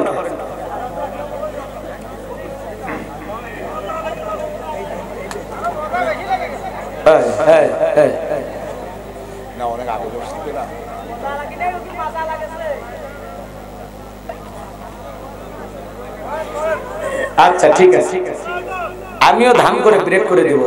ধৈর্য সবারই আছে নাকি? কম? হ্যাঁ, একটু মনোযোগ। না, আমি আপনারা থাকলে হবে না, সবাই থাকবে। খালি 5 জন ওয়াজ করবো নাকি? এই হাজার হাজার জনগণ বসে আছেন, সবাই থাকতে হবে। একটু শোনেন। আপনি যে মাঝপথে গেলেন, ওয়াজের কি বুঝলেন? আপনি পুরোটা বুঝছেন? একটু বোঝেন, একটু বোঝার চেষ্টা করেন কি বলতেছে, একটু বোঝেন। আমার ভাই একটু মনোযোগ দিয়ে শোনেন। এইবার দবিরা ভাগ্য গবেষণা করে বলে, নেতা যদি আপনি ছিলেন তরমুজের ক্ষেতের লেবার, গোরস্থানের দারোয়ান, এরপরে মিশরের মন্ত্রী, বর্তমান রানিং বাদশা, আঙ্গুল ফুলা কলার গাছ, কিন্তু আমার ভবিষ্যৎ জীবন বড় অন্ধকার। আগামী 3 মাসের ভিতরে বনি ইসরাইল সম্প্রদায়ের মধ্যে মুসা নামের একটা ছেলে জন্মগ্রহণ করবে। ওই মুসার কারণে রাজত্ব পাওয়ার ক্ষমতা থাকবে না। নেতারে এমন কি আপনার জীবন যাওয়ার সম্ভাবনাও দেখা যায়। এই কথা শোনার পর ফিরাউনের মাথা ঠান্ডা না গরম? খালি গরম। কাট করে ফোরাইছিলাম, কই আসলাম, কই না জানি ভবিষ্যতে আরো কত কিছু হয়। আর কোথা থেকে একটা পিচ্চি পোলা জন্মগ্রহণ করবে, ওর কারণে রাজত্ব পাওয়ার ক্ষমতা থাকবে না, এটাকে মেনে নেওয়া যায়? দবিরা যদি বলতো মুসা আসবে, একটা খানকা বানায় বসে বসে জিকিরি করবে, তাহলে মাথা গরম করতো। আজকেও তাকায় দেখেন, যারা খানকায় বসে হু হু করতেছে, জিকির করতেছে, লাফালাফি করতেছে। কথা কয় না কেন? আছে আপনাদের এলাকায়? আছে কত ভণ্ডবীর আছে না? কই পানির ভিতরে জ্বললে বাতি, ঝড় বাতাসেও নেবে না, ল্যাংটা বাবার মুরিদ হইলে নামাজ রোজা লাগে না। যেই দরবারে পীর সাহেব বলবে নামাজ রোজা লাগে না, ওইটা পীর না, ওইটা টাটকা শয়তান। এই দুনিয়াতে এমন কোন নবী রাসূল নাই যে নবী রাসূল সালাত আদায় করে নাই। নবীদের যদি নামাজ লাগে, তোর পীরের নামাজ লাগে না। গাঁজার ধোঁয়াগুলো যখন উপরে উঠতেছে, রাস্তা থেকে পুলিশ মনে করতেছে ওরসে রান্না হচ্ছে। কথা কন নাকি আপনারা? মন খারাপ করতেছেন মনে হয়। এজন্য গাঁজা খাওয়ার নিরাপদ জায়গা হলো মাজার। মাজারে গাঁজা খাইলে পুলিশও গ্রেফতার করে না। কথা কন নাকি আপনারা? আছে না নাই? গাঁজা খাইয়া মুন্দারি লাল বানাইছে, টর্চ লাইটের মুখ কোথাও খুঁজে পাওয়া যায় না। আর বগলে চুল দিয়ে বেরি বাড়ি হয়েছে। সুন্দরবনে রাস্তায়, বান্দরবনে কি অবস্থা? আছে না ভণ্ড? আছে আছে। রাগ কইলেন না, রাগ কইলেন না। কোন ভণ্ড পীরের কাছে যাওয়া যাবে? পীর ছিল শাহজালাল, শাহ পরান, শাহ মাকদুম, বাইজিদ বুস্তামি, আব্দুল কাদের জিলানী, বড় বড় আল্লাহ ওয়ালাদের মাধ্যমে জমিন ইসলামের প্রচার হয়েছে। পীর ছিল শাহজালাল, খানকায় পীর, রাজপথে পীর, নারায়ে তাকবীর হুঙ্কার দিয়েছে, গৌর গোবিন্দ ধুতি খুলে পালাছে। কথা বোঝেন না? এরকম হক্কানি আল্লাহ ওয়ালা হলে ওয়াকুনু মাস সাদিকিন, তোমরা সত্যবাদীদের সঙ্গী হও। যে পীরের পা থেকে মাথা পর্যন্ত নবীর সুন্নাত দিকে থাকা, যার চেহারা দিকে তাকালে আল্লাহর কথা স্মরণ হয়, যে পীর নিজে ইমামতি করে মুরিদদেরকে নামাজ আদায় করে, ওটা হলো পীর। রাগ করতেছেন? তাহলে হক্কানি আল্লাহ ওয়ালা যেখানে আমরা আছি আর ভণ্ড পীর যেখানে আমরা নাই, একটু মনোযোগ দিয়ে শুনেন বাজান গো আমার। এজন্য আজকে মাজার নিয়ে যারা বসে আছে, খানকা নিয়ে বসে আছে, ওদেরকে কেউ টার্গেট করে না। যারা কোরআনের হক কথা বলে আল্লাহর আইনে, এদিক খেয়াল করেন, আল্লাহর আইন দিয়ে জমিন পরিচালনা করতে চায়, সুন্দর সুন্দর বয়ান করে হক কথা বলে জাতিকে বুঝাইতে চায়, তাদেরকে টার্গেট করে ভিতরে ঢুকানো হয়। কথা বোঝেন নাই মনে হয়। এজন্য মনোযোগ দিয়ে শুনবেন বাজান। আপনি হকের পক্ষে থাকলে আপনার উপর নির্যাতন জুলুম আসবে, এরপরে আপনাকে আমাকে টিকে থাকতে হবে। তিতা যতই লাগুক, এরপরে হক কথা বলতেই হবে। একটু মনোযোগ দিয়ে শুনেন যে কথা বলতে চাচ্ছিলাম। এইবার ফিরাউনের মাথা গরম হয়ে গেল, হামানকে ডেকে বলে, হামান এদিকে আয়। হামান বলে, কি হয়েছে নেতা? বলে, শুনিস নাই কি? কবিরা বলতেছে, আগামী 3 মাসের মধ্যে মুসা নামের একটা ছেলে জন্মগ্রহণ করবে। ওই মুসার কারণে রাজত্ব পাওয়ার ক্ষমতা থাকবে না, এখন কি করা যায়?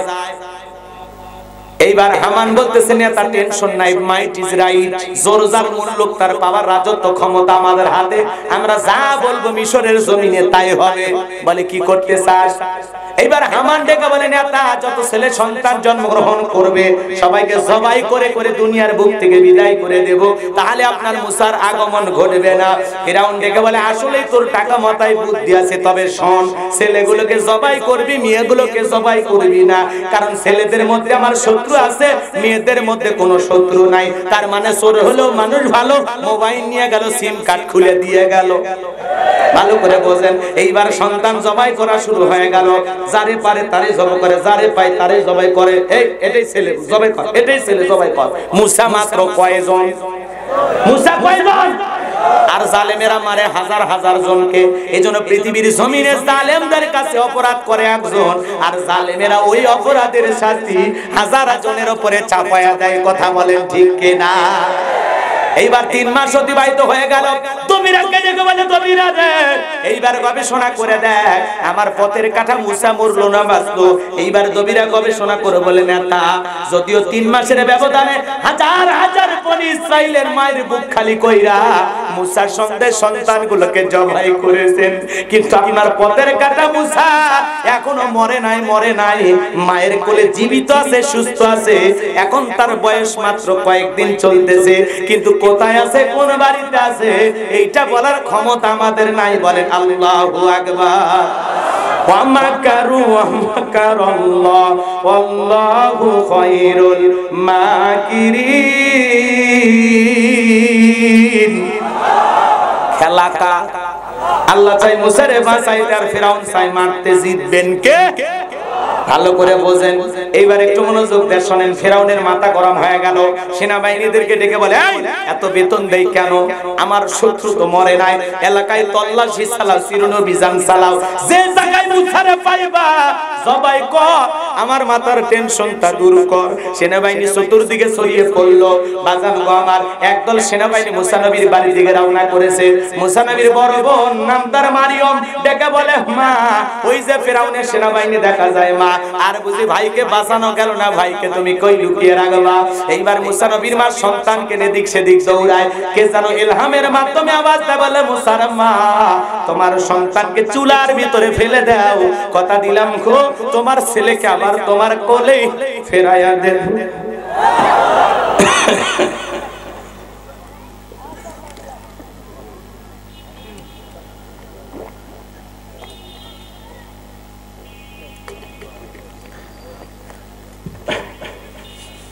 মুসা নবীর মা দেরি করলেন না, চুলার ভিতরে সন্তানটাকে ফেলে দিলেন। এইবার ফিরাউনের সেনাবাহিনী পুরো বাড়ি তল্লাশি চালায় চলে গেল। মুসা নবীর মা চুলার ভিতরে তাকায় দেখে মুসা নবী চুলার ভিতরে পড়ে মুস্কি মুস্কি হাসে। এইবার সন্তানকে কোলের ভিতরে তুললেন, কে যেন ইলহামের মাধ্যমে আওয়াজ দিয়ে বলে, মুসলমান আর কতদিন জালেমদের ভয়ে সন্তানকে লুকিয়ে রাখবা? সিন্ধুক একটা বানায়া দরিয়ার বুকে ভাসায় দাও, কথা দিলাম গো তোমার সন্তানকে আবার তোমার কোলেই ফেরায় দেব। বলেন আল্লাহু আকবার। সকালবেলা কে যেন ডেকে বলে, মিস্ত্রি লাগবে মা, মিস্ত্রি লাগবে মা, আমি একজন মিস্ত্রি। মুসা নবীর মা চিন্তা করে, জীবনে এইভাবে কেউ ডাক দেয় নাই, আমাদের সমাজে ডাক দেয় না। শাড়ি লুঙ্গি লাগবে মা, ম্যাজিক মশুরি লাগবে মা, আছে না নাই? কাঁচা তরি তরকারি লাগবে নাকি মা? আসেন আসেন মা, তরমুজ তরমুজ নিয়ে যান। চিল্লাই কিনা? চিল্লাই না। এরকম ভাবে চিল্লাইতেছে, মা মিস্ত্রি লাগবে, মিস্ত্রি লাগবে। মুসা নবীর মা ঘর থেকে দৌড়ে বের হয়ে বলে, মিস্ত্রি দিকে আসো, তুমি কি সব বানাইতে পারো? মিস্ত্রি ডেকে বলে, মা আপনি যদি মনে করেন এমন একটা সিন্ধুক আপনার দরকার, সেই সিন্ধুকের ভিতরে আপনার সন্তানকে তুলে দরিয়ার বুকে ভাসায়া দিবেন, আপনি চাইলে এরকম সিন্ধুক বানায় দিতে পারি। মুসা নবীর মা ডেকে বলে, মিস্ত্রি তুমি তো আমার মনের কথা বলেছো, এইরকম একটা সিন্ধুকই তো আমি খুঁজতেছি। ডেকে বলে, মা ভিতর থেকে পানি নিয়ে আসে, মানে যন্ত্রপাতি আছে, ধাস দেওয়ার জন্য পানি লাগতে পারে, আবার না হলেও চলবে, আপনি একটু যান। ভিতর থেকে পানি নিয়ে এসে দেখে মিস্ত্রি সুন্দর একটা সিন্ধুক বানায় দাঁড়িয়ে আছে। বলেন আল্লাহু আকবার। এবার সিন্ধুকটা হাতের মধ্যে দিয়ে মিস্ত্রি দৌড়ায়। মুসা নবীর মা ডেকে বলে, মিস্ত্রি লোহার পয়সা কি নিবা না, কাঠের পয়সা কি নিবা না, তোমার পারিশ্রমিকের দামটা কি নিবা না? মিস্ত্রি ডেকে বলে, মা যারা বিপদে পড়ে আমি তাদের উপকার করি, বিনিময়ে টাকা পয়সা গ্রহণ করি না। এবার মুসা নবীর মা দেখে বলে, মিস্ত্রি এত বড় বিপদের দিনে এই উপকার করলা, আর টাকাও নিবা না, পয়সাও নিবা না, তোমার পারিশ্রমিকের দামটাও নিলা না, অন্তত তোমার নামটা বলে যাও, মাঝে মাঝে তোমার কথা মনে হলে আল্লাহর কাছে তোমার জন্য দোয়া করব। মিস্ত্রি ডেকে বলে, মা আমি দুনিয়ার সাধারণ কোন মিস্ত্রি না, আমি আল্লাহর ফেরেশতা, আমার নাম হলো জিবরাইল। এবার সিন্ধুকের ভিতরে সন্তানকে তুললেন, দরিয়ার বুকে ভাসায় দিলেন। আর মেয়ে মারিয়মকে বলে, মা সিন্ধুক ভাসতে ভাসতে কই যায় খবর নিয়ে আসবি। লম্বা ঘটনা আমি লম্বা করব না, সংক্ষিপ্ত করে বলে দিয়ে যায়। সিন্ধুক ভাসতে ভাসতে চলে গেল ফিরাউনের ঘাটে। ওই দিন বিকেল বেলা ফিরাউন তার প্রিয়তমা স্ত্রী আসিয়াকে নিয়ে আসছে সমুদ্র সৈকতে হাওয়া খাইতে। ফিরাউন কাফের হওয়ার পরে বউকে নিয়ে বিনোদন করতে হাওয়া খাইতো। মারহাবা করবেন না? স্ত্রীকে হালাল বিনোদন করবেন, মাঝে মাঝে বউকে খুশি করার জন্য কক্সবাজার নিয়ে যাবেন। কথা কয় না? নাউজুবিল্লাহ কে বলে রে?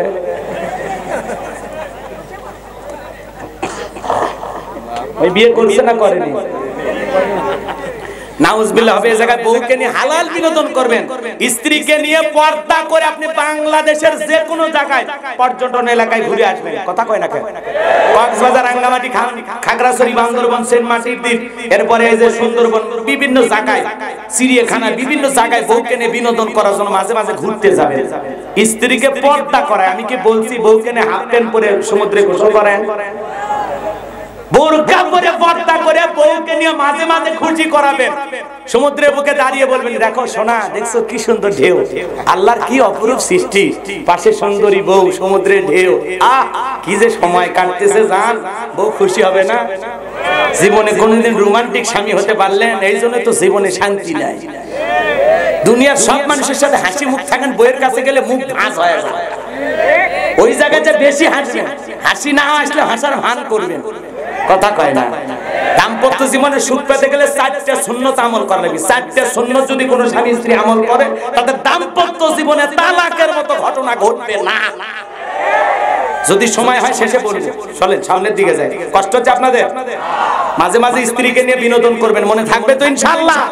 স্ত্রীকে খুশি রাখবেন, মাঝে মাঝে খুশি হয়ে 200-100 টাকা হাতে দেবেন বইয়ের হাতে, যে স্ত্রী সোনা আমি তোর খবর নিতে পারি না, 200-100 টাকা দিলাম, মন চাইলে কিছু কিনে খাইও, যা মনে চাই খরচ কইরো। কথা কয় না কেন? স্ত্রীর কাছে টাকা জমা দেওয়ার বাংলাদেশে ব্যাংকের টাকা জমা রাখা একই কথা। আপনি জানেন না মেয়ে মানুষ সহজে খরচ করে? বোঝে না, বোঝেন পারবেন না। আর ওই 200-100 টাকা দিয়ে বউকে খুশি রাখবেন, না হলে পাশের বাড়ির ছেলে দিয়ে দেখে নেন। আল্লাহ আমাদের বোঝার তৌফিক দান করুন। জোরে বলুন আমিন। চলেন সামনের দিকে যাই। মা বোনদের আলোচনা করা দরকার, কিন্তু এইদিকে তো এখন লম্বা সময় হবে, লম্বা সময় তো আমার হাতে নাই। একটু মনোযোগ দিয়ে কথাগুলো শুনে যান বাজান গো আমার। এইবার সিন্দুকটা তুলেছে ফিরাউনের সেনাবাহিনী, সিন্দুকটা তুলে নেতার সামনে নিয়ে গেছে। ফিরাউন ডেকে বলে সিন্দুকটা খোলো তো দেখি। সিন্দুকটা খোলার পর সবাই তাকায় দেখে, মনে হয় আকাশের পূর্ণিমার চাঁদ সিন্দুকের ভিতরে ধরা দিয়েছে। সুন্দর নবী মুসা তাকায়া চক্ষু শীতল হয়ে গেল। আর ফিরাউন ডেকে বলে তরবারি দে, এটাই মুসা জবাই কর। আসিয়া বলে থামো, খালি মারা শিখছো।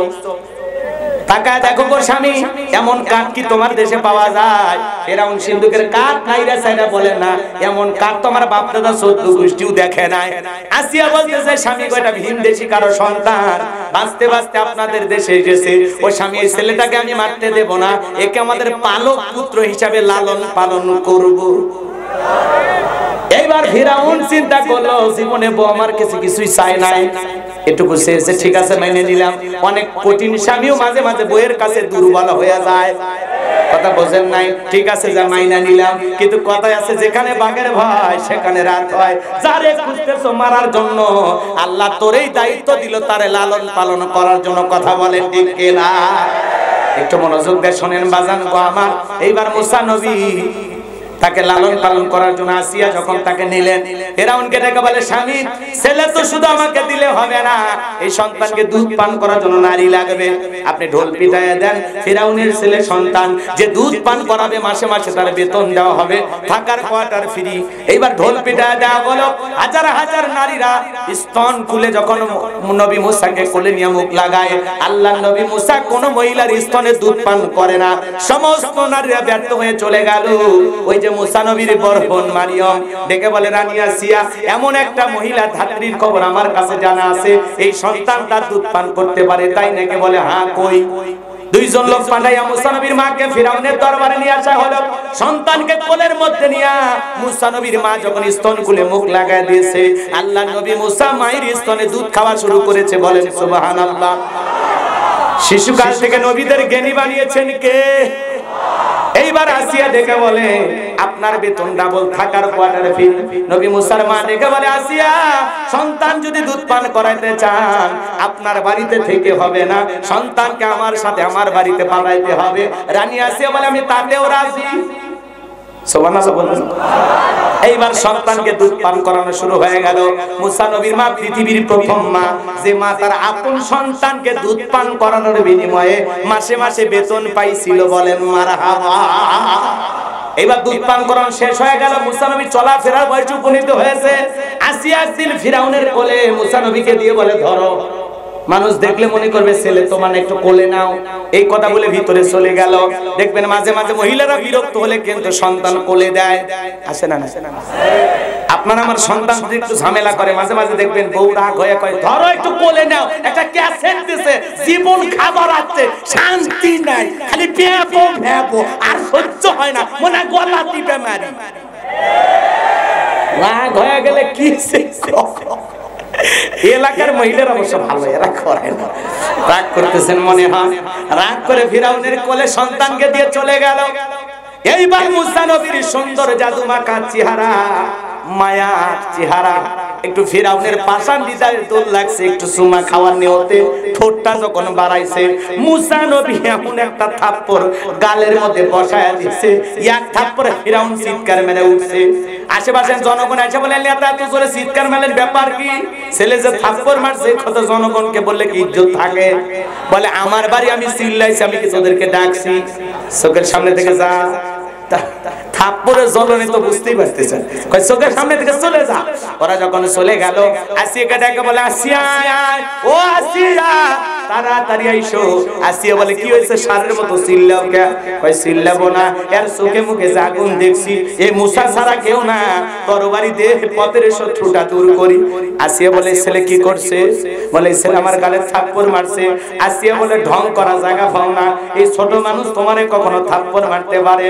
ফিরাউন ডেকে বলে, বিবি হে, গাল তো তোর ছিল না, গাল ছিল আমার, মজা কি আমি টের পাইছি।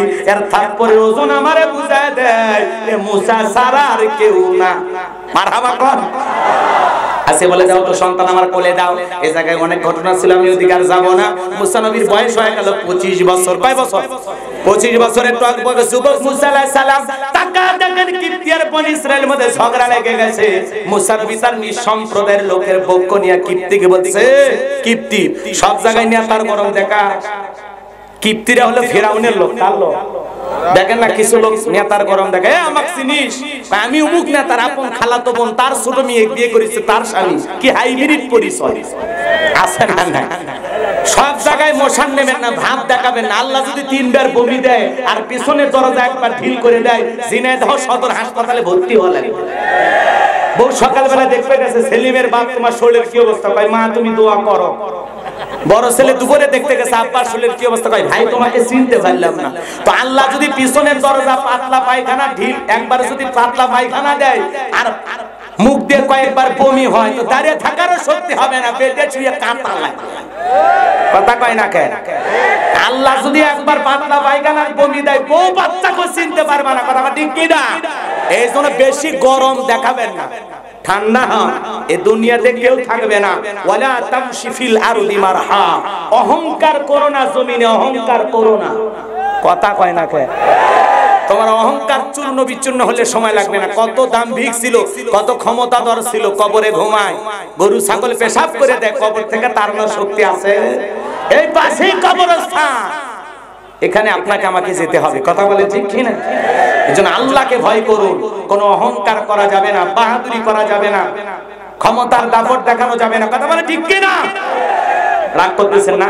সামনের দিকে যায়, কথা মনে হয় ভুলে গেছেন। এইবার মুসা আলাইহিস সালাম বলে, কিপ্তি রে তোর সাহস বাইরে গেছে, তোর এত বড় গরম। এই কথা বলে কিপ্তিকে থামানোর জন্য মুসা নবী যখন একটা ঘুষি বা থাপ্পড় মেরেছেন, এক ঘুষি খায়া মুসা নবীর এক ঘুষিতে কিপ্তি দুনিয়ার থেকে দিলেন। ইন্না লিল্লাহি ওয়া ইন্না ইলাইহি রাজিউন, জায়গাতে মরে খালাস। কথা কয় না কেন? এই কীর্তি যখন মার্ডার হয়ে গেল, ফিরাউনের দরবারে মুসা নবীর নামে হয়ে গেল মার্ডারের মামলা। মুসা নবী হয়ে গেল মার্ডার কেসের আসামি। তখন আল্লাহ ডেকে বলে, মুসার থাকা যাবে না, মাদাইনের দিকে রওনা করো। নিজ মাতৃভূমি ছেড়ে চলে গেলেন মাদাইনে। মাদাইনে যাওয়ার পর শোয়েব আলাইহিস সালামের 2টা মেয়ে, লম্বা ঘটনা আমি লম্বা করব না। শোয়েব আলাইহিস সালামের 2টা মেয়ের সাথে পরিচয় হয়ে গেল। তাদের সঙ্গে তাদের বাড়িতে যাওয়ার পর শোয়েব আলাইহিস সালামের 2টা মেয়ে ডেকে বলে, বাবা আমাদের বাড়িতে একটা কাজের মানুষ দরকার। এই ছেলের দেহে অনেক শক্তি, রাখাল হিসেবে আপনি তারে চাকরি দেন। আর ছেলেটা এত ভদ্র, কয়েকটা ঘন্টা আমরা 2 বোন তার সাথে কাটায়া দিলাম, একবারের জন্য আমাদের 2 বোনের চেহারার দিকে ফিরেও তাকাই নাই। এত লাজুক ছেলে, সুবহানাল্লাহ বলেন। নবীরা লাজুক না হয়ে পারে? এ যুবক, নবী মুসা একবারও ফিরে তাকায় নাই। তোমার আমারও তাকানো জায়েজ নাই, কিন্তু রাস্তার একটা বুড়ি মহিলা গেলে তুমি ফিরে তাকাও, তোর সোচ ঠিক হলো না। কথা কয় না কেন? কুল্লিল মুমিনিনা ইয়াগুদ্দুনা মিন আবসারিহিম, আল্লাহ বলেন নবী গো, মুমিন পুরুষকে জানায় দেন তারা যেন তাদের দৃষ্টিকে নিম্নগামী করে পথ চলে। কথা বলে ঠিক কি না? চোখ থাকবে নিচের দিকে, মনে থাকবে তো ইনশাআল্লাহ। আমার ভাইরা সামনের দিকে যাই, লম্বা ঘটনা আমি লম্বা করব না। শোয়েব আলাইহিস সালাম রাজি হয়ে গেলেন, রাখাল হিসেবে মুসা নবীকে বাড়িতে রাখলেন। ব্যবহার দেখে ভালো লাগলো, বড় মেয়ে সফুরার সাথে বিবাহের ব্যবস্থা করলেন।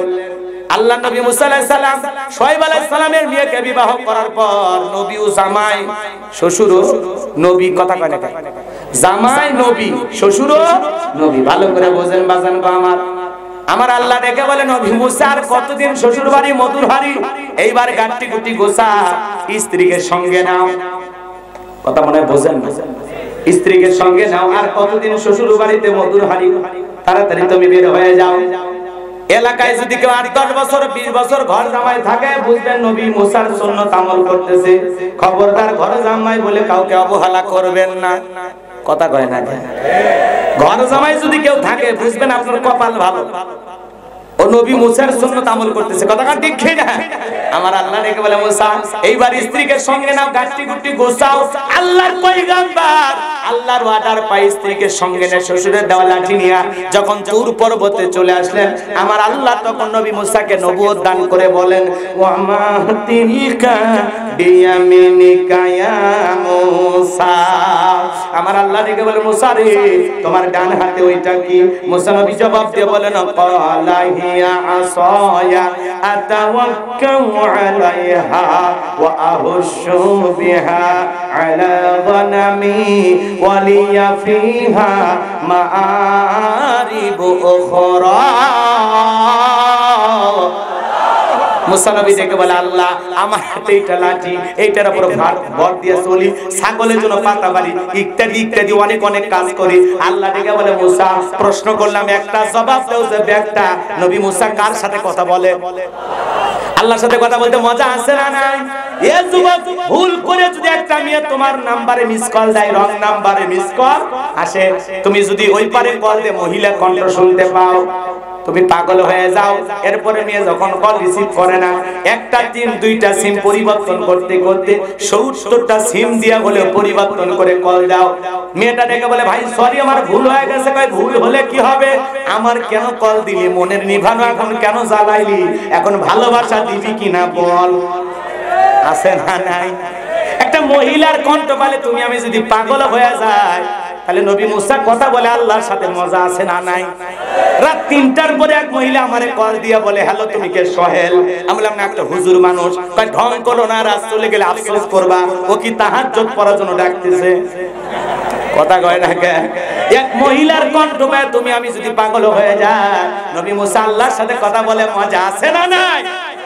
তুমি কত সুন্দর কি করে বুঝাই, তুমি কত সুন্দর কি করে বুঝাই, কোন ভাষা পাই না খুঁজে তোমার তুলনা, তুমি নিজেই তুমি কত সুন্দর কি করে বুঝাই। মারহাবা বলেন, দুই হাত তুলে বলেন লিল্লাহে তাকবীর। ভাই আর 20টা মিনিট দেওয়া যাবে তো ইনশাআল্লাহ? হ্যাঁ, ফেরাউনক সুপে মারিয়ে তারপর বাড়ি যাবে নাকি বলেন? ফাইনাল খেলা খেলে বাড়ি। হ্যাঁ ফাইনাল খেলা এই যে এসে গেছে, একটু রেডি হও। যুবক নরা বর্ষা করো না, যদি পারেন দুই একজন অবশ্যটা বর্ষা করতেছেন, আমার তাতে আর আফসোস নাই, যেহেতু ঘটনা এতদূর পর্যন্ত নিয়েই আসলাম, শেষ ফিনিশিং দিয়েই যাবো ইনশাআল্লাহ। তারপরে যারা চলে যাচ্ছেন যদি পারেন আমার গাড়ি ড্রাইভারের কাছ থেকে একটা বই নিয়ে যাবেন। আমার বইটার নাম হলো শেষ বিদায়। একজন মানুষকে মরার পরে মৃত ব্যক্তিকে কিভাবে দাফন কাফন করতে হয় রাসূলের তরিকায় সব বিষয়গুলো তুলে ধরা আছে। মৃত ব্যক্তিকে চুমা খাওয়া জায়েজ না হারাম, আত্মহত্যা করে মারা গেলে তার জানাজায় যাওয়া জায়েজ না হারাম, একটা অপরিচিত মানুষ মরে আছে, লোকটা মুসলমান না অন্য ধর্ম, বুঝবেন কিভাবে। এরপরে স্বামী স্ত্রী মারা গেলে একে অপরকে গোসল করাইতে পারবে কিনা, ঝড় তুফান চতুর্দিকে বৃষ্টি পড়তেছে, ওই অবস্থায় একজন মানুষ যদি মারা যায় কিভাবে দাফন কাফন করবেন। এরপরে জান্নাত জাহান্নাম আখিরাত কবরের সওয়াব ঈমান আমল সম্পর্কে বিশেষ কিছু দোয়া সহ 76 পৃষ্ঠার ওই বইটা যদি পারেন গাড়ির ড্রাইভারের কাছ থেকে নিয়ে যাবেন। আর মুনাজাতের পরে মঞ্চে পাবেন 50 টাকা হাদিয়া দিয়ে যদি পারেন স্মৃতি হিসাবে বইটা সংগ্রহ করবেন। এই বইয়ের ভিতরে আমার মাদ্রাসার ঠিকানা, আমার মোবাইল নাম্বার দেওয়া আছে। রাগ করতেছেন? আমার একটা মাদ্রাসা আছে, যদি পারেন আমার মাদ্রাসায় আপনার সন্তানকে আপনারা ভর্তি করে দিতে পারেন। ঝিনাইদহের একটা ছেলে অবশ্য থাকে, যদি পারেন দূর দূরান্তের অনেক ছাত্র থাকে, তবে এতিমদের জন্য থাকা খাওয়া চিকিৎসা পোশাক সম্পূর্ণ ফ্রি এতিমদের জন্য। জায়গায় ওটা বসে করে নেই বাবা, ওর শেষ না, আর 20 মিনিট চাইছি না, একটু মেহেরবানি করে দেন বাজান। তবে যুবকেরা এগুলো বই পড়ে না, ওরা পরে উপন্যাস, প্রেম কেন কাঁদায়, যৌবনের মৌবনের অভিশাপ্ত রাত, মিলন হবে কত দিনে তোর মরণের পরে। এগুলো আজে বাজে উপন্যাস পড়া যাবে না, কোরআন সুন্নাহর বই পড়লে চরিত্র গঠন হবে। কথা বলেন ঠিক কি না? আচ্ছা এদিকে খেয়াল করেন, যারা যাবেন গাড়ি ড্রাইভারের কাছ থেকে নিয়ে যাবেন ইনশাআল্লাহ। একটু মনোযোগ দিয়ে শুনবেন ভাইয়েরা আমার, যে কথা বলতে চাচ্ছিলাম। এইবার আমার আল্লাহ পাক বলেন ক্বালা আলকিহা ইয়া মূসা। আমার আল্লাহ ডেকে বলে মুসা রে তোমার হাতের লাঠিটা তুমি নিক্ষেপ করো। ফাআলকাহা ফাইদা হিয়া হাইয়াতুন তাসআ। লাঠিটা নিক্ষেপ করা মাত্র হয়ে গেল বিশাল একটা অজগর সাপ। মুসা নবী বলে বাপ রে বাপ, এ যে জাতের সাপ আমার বংশ করে দিবে সাপ। এই কথা বলে জোরে মারছে লাফ। আমার আল্লাহ বলে মুসা ভয় পেও না, থামো। ক্বালা খুযহা ওয়ালা তাখাফ সানুঈদুহা সিরাতাহাল উলা। তো ভাই ওয়াজ শেষ আর 20 মিনিট চাইলাম যে দিবেন না? না অবশ্য 12:30 বেজে গেছে তো দোয়া করে দিই নাকি কয় ভাই? কয়েকটা মিনিট চাইছি, একটু মেহরবানি করে দেন, আলোচনাটা একটু শেষের দিকে নিয়ে যাই। আমার আল্লাহ রাব্বুল আলামিন ডেকে বলে মুসা ভয় পেও না, আমি আল্লাহ পাক লাঠিকে সাপ বানাইছি, আমার সামনের দিকে হাত বাড়াও, আমি আল্লাহ পাক পূর্বের মতো লাঠি বানায় দেব। বলেন সুবহানাল্লাহ। মুসা নবী ভয়ে ভয়ে লাঠিটা ধরতে গেলেন, সাপটা ধরতে গেলেন, আবারও লাঠি হয়ে গেল। সুবহানাল্লাহ বলেন। ভয়ে ভয়ে ধরতে গেছে, খপ করে ধরা মাত্র আবার কি হয়ে গেছে? লাঠি হয়ে গেছে। এটার নাম কি? মুজিজা। এর নাম কি বলেন? মুজিজা। এরপরে আমার আল্লাহ বলেন ওয়াদুম ইয়াদাকা ইলা জানাহিকা তাখরুজ বাইদা আমিন গায়রি সুইন আয়াতান উখরা লিনুরিয়াকা মিন আয়াতিনাল কুবরা। আমার আল্লাহ ডেকে বলে মুসা রে, তোমার ডান হাতটা বগলের নিচে ঢোকা, ওখান থেকে বের করো। কোন দোষ ছাড়া আমি আল্লাহ ধবধবে উজ্জ্বল সাদা চমৎকার দেখাবো। এই যে কুদরতের দুইটা নিদর্শন দান করলাম, এইবার তোমার দায়িত্ব হলো ইযহাব ইলা ফিরআউনা ইন্নাহু তাগা। এইবার ফিরাউনের নিকট যাও। ফিরাউন সীমা লঙ্ঘন করেছে, পাপের 16 কলা পূর্ণ করেছে, ও ঘরে ঘরে মূর্তি ঢুকায় দিয়েছে, নিজেকে রব বলে দাবি করেছে, 40 বছর শিক্ষা ব্যবস্থা বন্ধ করেছে। এইবার যায় বলে ফিরাউন রে, তোর বানানো আইন দিয়ে মিশর চলবে না, এখন মিশর চলবে আল্লাহর আইন দিয়া। আল্লাহ লাহুল খলক ওয়াল আমর, সৃষ্টি যার আইন চলবে সে আল্লাহর। কার? মুসা নবী ডেকে বলে আপনি কি ভুলে গেছেন আল্লাহ আমি ফিরাউনের দরবারে মার্ডার কেসের আসামি, গেলেই তো ফাঁসি দিয়া মারবে। আমার আল্লাহ ডেকে বলে মুসা ভয় পাওয়ার কোনো কারণ নাই, আমি আল্লাহ যার সাথে আছি, কোন জালেম ফাঁসি দিয়া মারতে পারবে না, আগুনে পোড়ায় মারতে পারবে না, পানিতে ডুবাইয়া মারতে পারবে না। হাজারো দিন রিমান্ডে নেওয়ার পরেও মুমিনের মুখের হাসি ওরা কেড়ে নিতে পারবে না। কথা বোঝেন নাই মনে হয়, একটু মনোযোগ দিয়ে শুনেন। মুসা নবী ডেকে বলে আল্লাহ যেতেই হবে। আমার আল্লাহ ডেকে বলে অবশ্যই নবুয়ত দান করেছি, যেতেই হবে। মুসা নবী বলে আল্লাহ আমার অন্তর কাঁপে, একটু দোয়া করি। মুসা নবী দোয়া করলেন ক্বালা রাব্বি শরহ লি সাদরি ওয়া ইয়াসসির লি আমরি ওয়াহলুল উকদাতাম মিন লিসানি ইয়াফকাহু কওলি ওয়াজআলনি ওয়াজিরাম মিন আহলি হারুন আল্লাহু আকবার। মুসা আলাইহিস সালাম দোয়া করে বলেন আল্লাহ আমার বক্ষকে প্রশস্ত করে দাও, আমার কাজকে সহজ করে দাও, আমার জিহ্বার জড়তাকে দূর করে দাও, আর আমার পরিবারের মধ্য থেকে আমার ভাই হারুনকে আপনি নবুয়ত দান করেন, যাতে সহজে ওরা আমার কথা বুঝতে পারে। আল্লাহু আকবার বলেন। আমার চাইতে আমার ভাই হারুনের কথাগুলো মিষ্টি অস্পষ্ট, কথা কয় না কেন? ওর কথাটা স্পষ্ট, আমার কথা একটু অস্পষ্ট, তুতলামি ভাব হয়। এজন্য আপনি আমার এই ভাই মিষ্টি ভাষী হারুনকে আপনি নবী হিসেবে কবুল করেন। আমার আল্লাহ বলেন নবী মুসা দোয়া মঞ্জুর হয়ে গেল, তোমার দোয়ার কারণে তোমার ভাই হারুনকেও আমি আল্লাহ পাক নবী বানায় দিলাম। বলেন সুবহানাল্লাহ। এইবার মুসা আলাইহিস সালাম তার ভাই হারুন আলাইহিস সালামকে নিয়ে ফিরাউনের নিকট আসলেন। ফিরাউন এত কাফের হওয়ার পরে তারও দাওয়াত পাওয়ার অধিকার আছে না নাই? এইবার মুসা নবী বলেন ওয়াকালা মুসা ইয়া ফিরআউনু ইন্নী রাসূলুম মির রাব্বিল আলামিন। নবী মুসা আলাইহিস সালাম ডেকে বলেন ফিরাউন আমি বিশ্বের রবের পাঠানো একজন রাসূল, হাকীকুন আলা আল্লাহ আকুলা আলাল্লাহি ইল্লাল হক কদ জিতুকুম বিবাইয়িনাতিন মির রাব্বিকুম ফাআরসিল মাইয়া বানি ইসরাঈল। নবী মুসা বলেন আমি আল্লাহ সম্বন্ধে সত্য ছাড়া অন্য কিছু বলবো না, আমি তোমাদের রবের পক্ষ থেকে তোমাদের কাছে সুস্পষ্ট প্রমাণ নিয়ে হাজির হয়েছি, সুতরাং বনি ইসরাঈলকে আমার সাথে যেতে দাও। এই কথা ফিরাউন শোনার পর কি বলেছিল জানেন? ক্বালা ইন কুনতা জিতা বিআয়াতিন ফাআতি বিহা ইন কুনতা মিনাস সাদিকিন। দেখে বলে মুসা রে, বাস্তব যদি তোমার কাছে স্পষ্ট কোন দলিল বা প্রমাণ নিয়ে আসো, তুমি যে নবী এটা যদি স্বীকার করি আমরা, তাহলে কোন দলিল প্রমাণ থাকলে সেটা আমাদের সামনে উপস্থাপন করো, যদি তুমি সত্যবাদী হও। অনেক মানুষ ঘটনা বোঝে, কিন্তু যখন বক্তা আয়াত তেলাওয়াত করে কোরআন টু কোরআন আলোচনা করে এই মজাটা আর বোঝে না।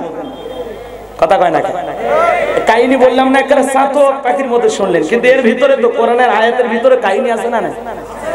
একটু মনোযোগ দিয়ে শুনবেন আমার ভাইয়েরা।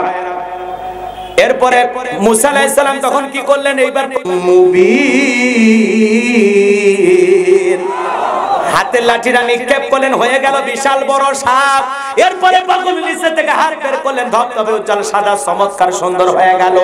এই দুইটা মুজিজা দেখার পর ফিরাউন তার পরিষদের লোকেরা ডেকে বলে, ক্বালাল মালাউ মিন কওমি ফিরআউনা ইন্না হাযা লাসাহিরুন আলীম।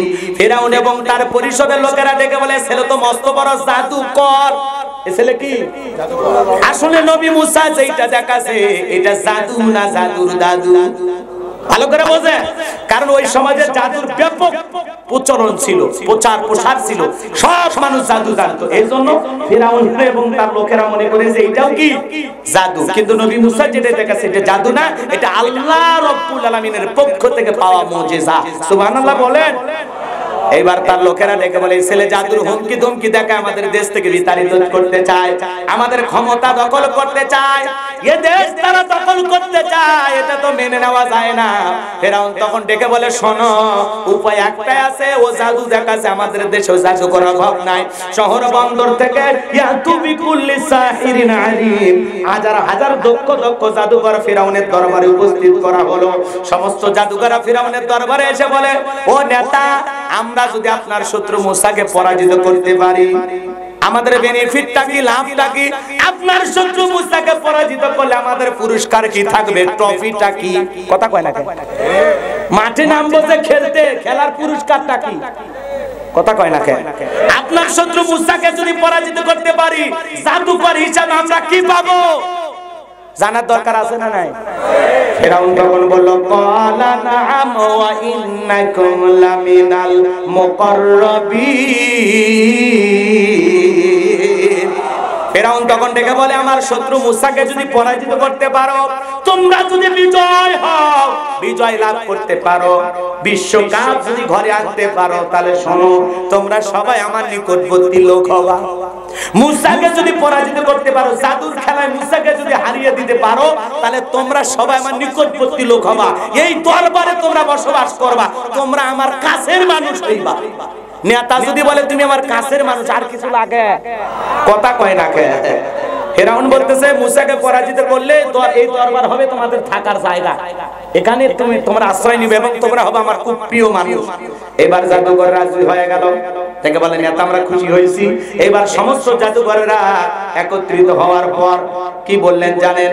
ক্বালু ইয়া মুসা ইম্মা আন তুলকিয়া ওয়া ইম্মা আন নাকুনা নাহনুল মুলকিন।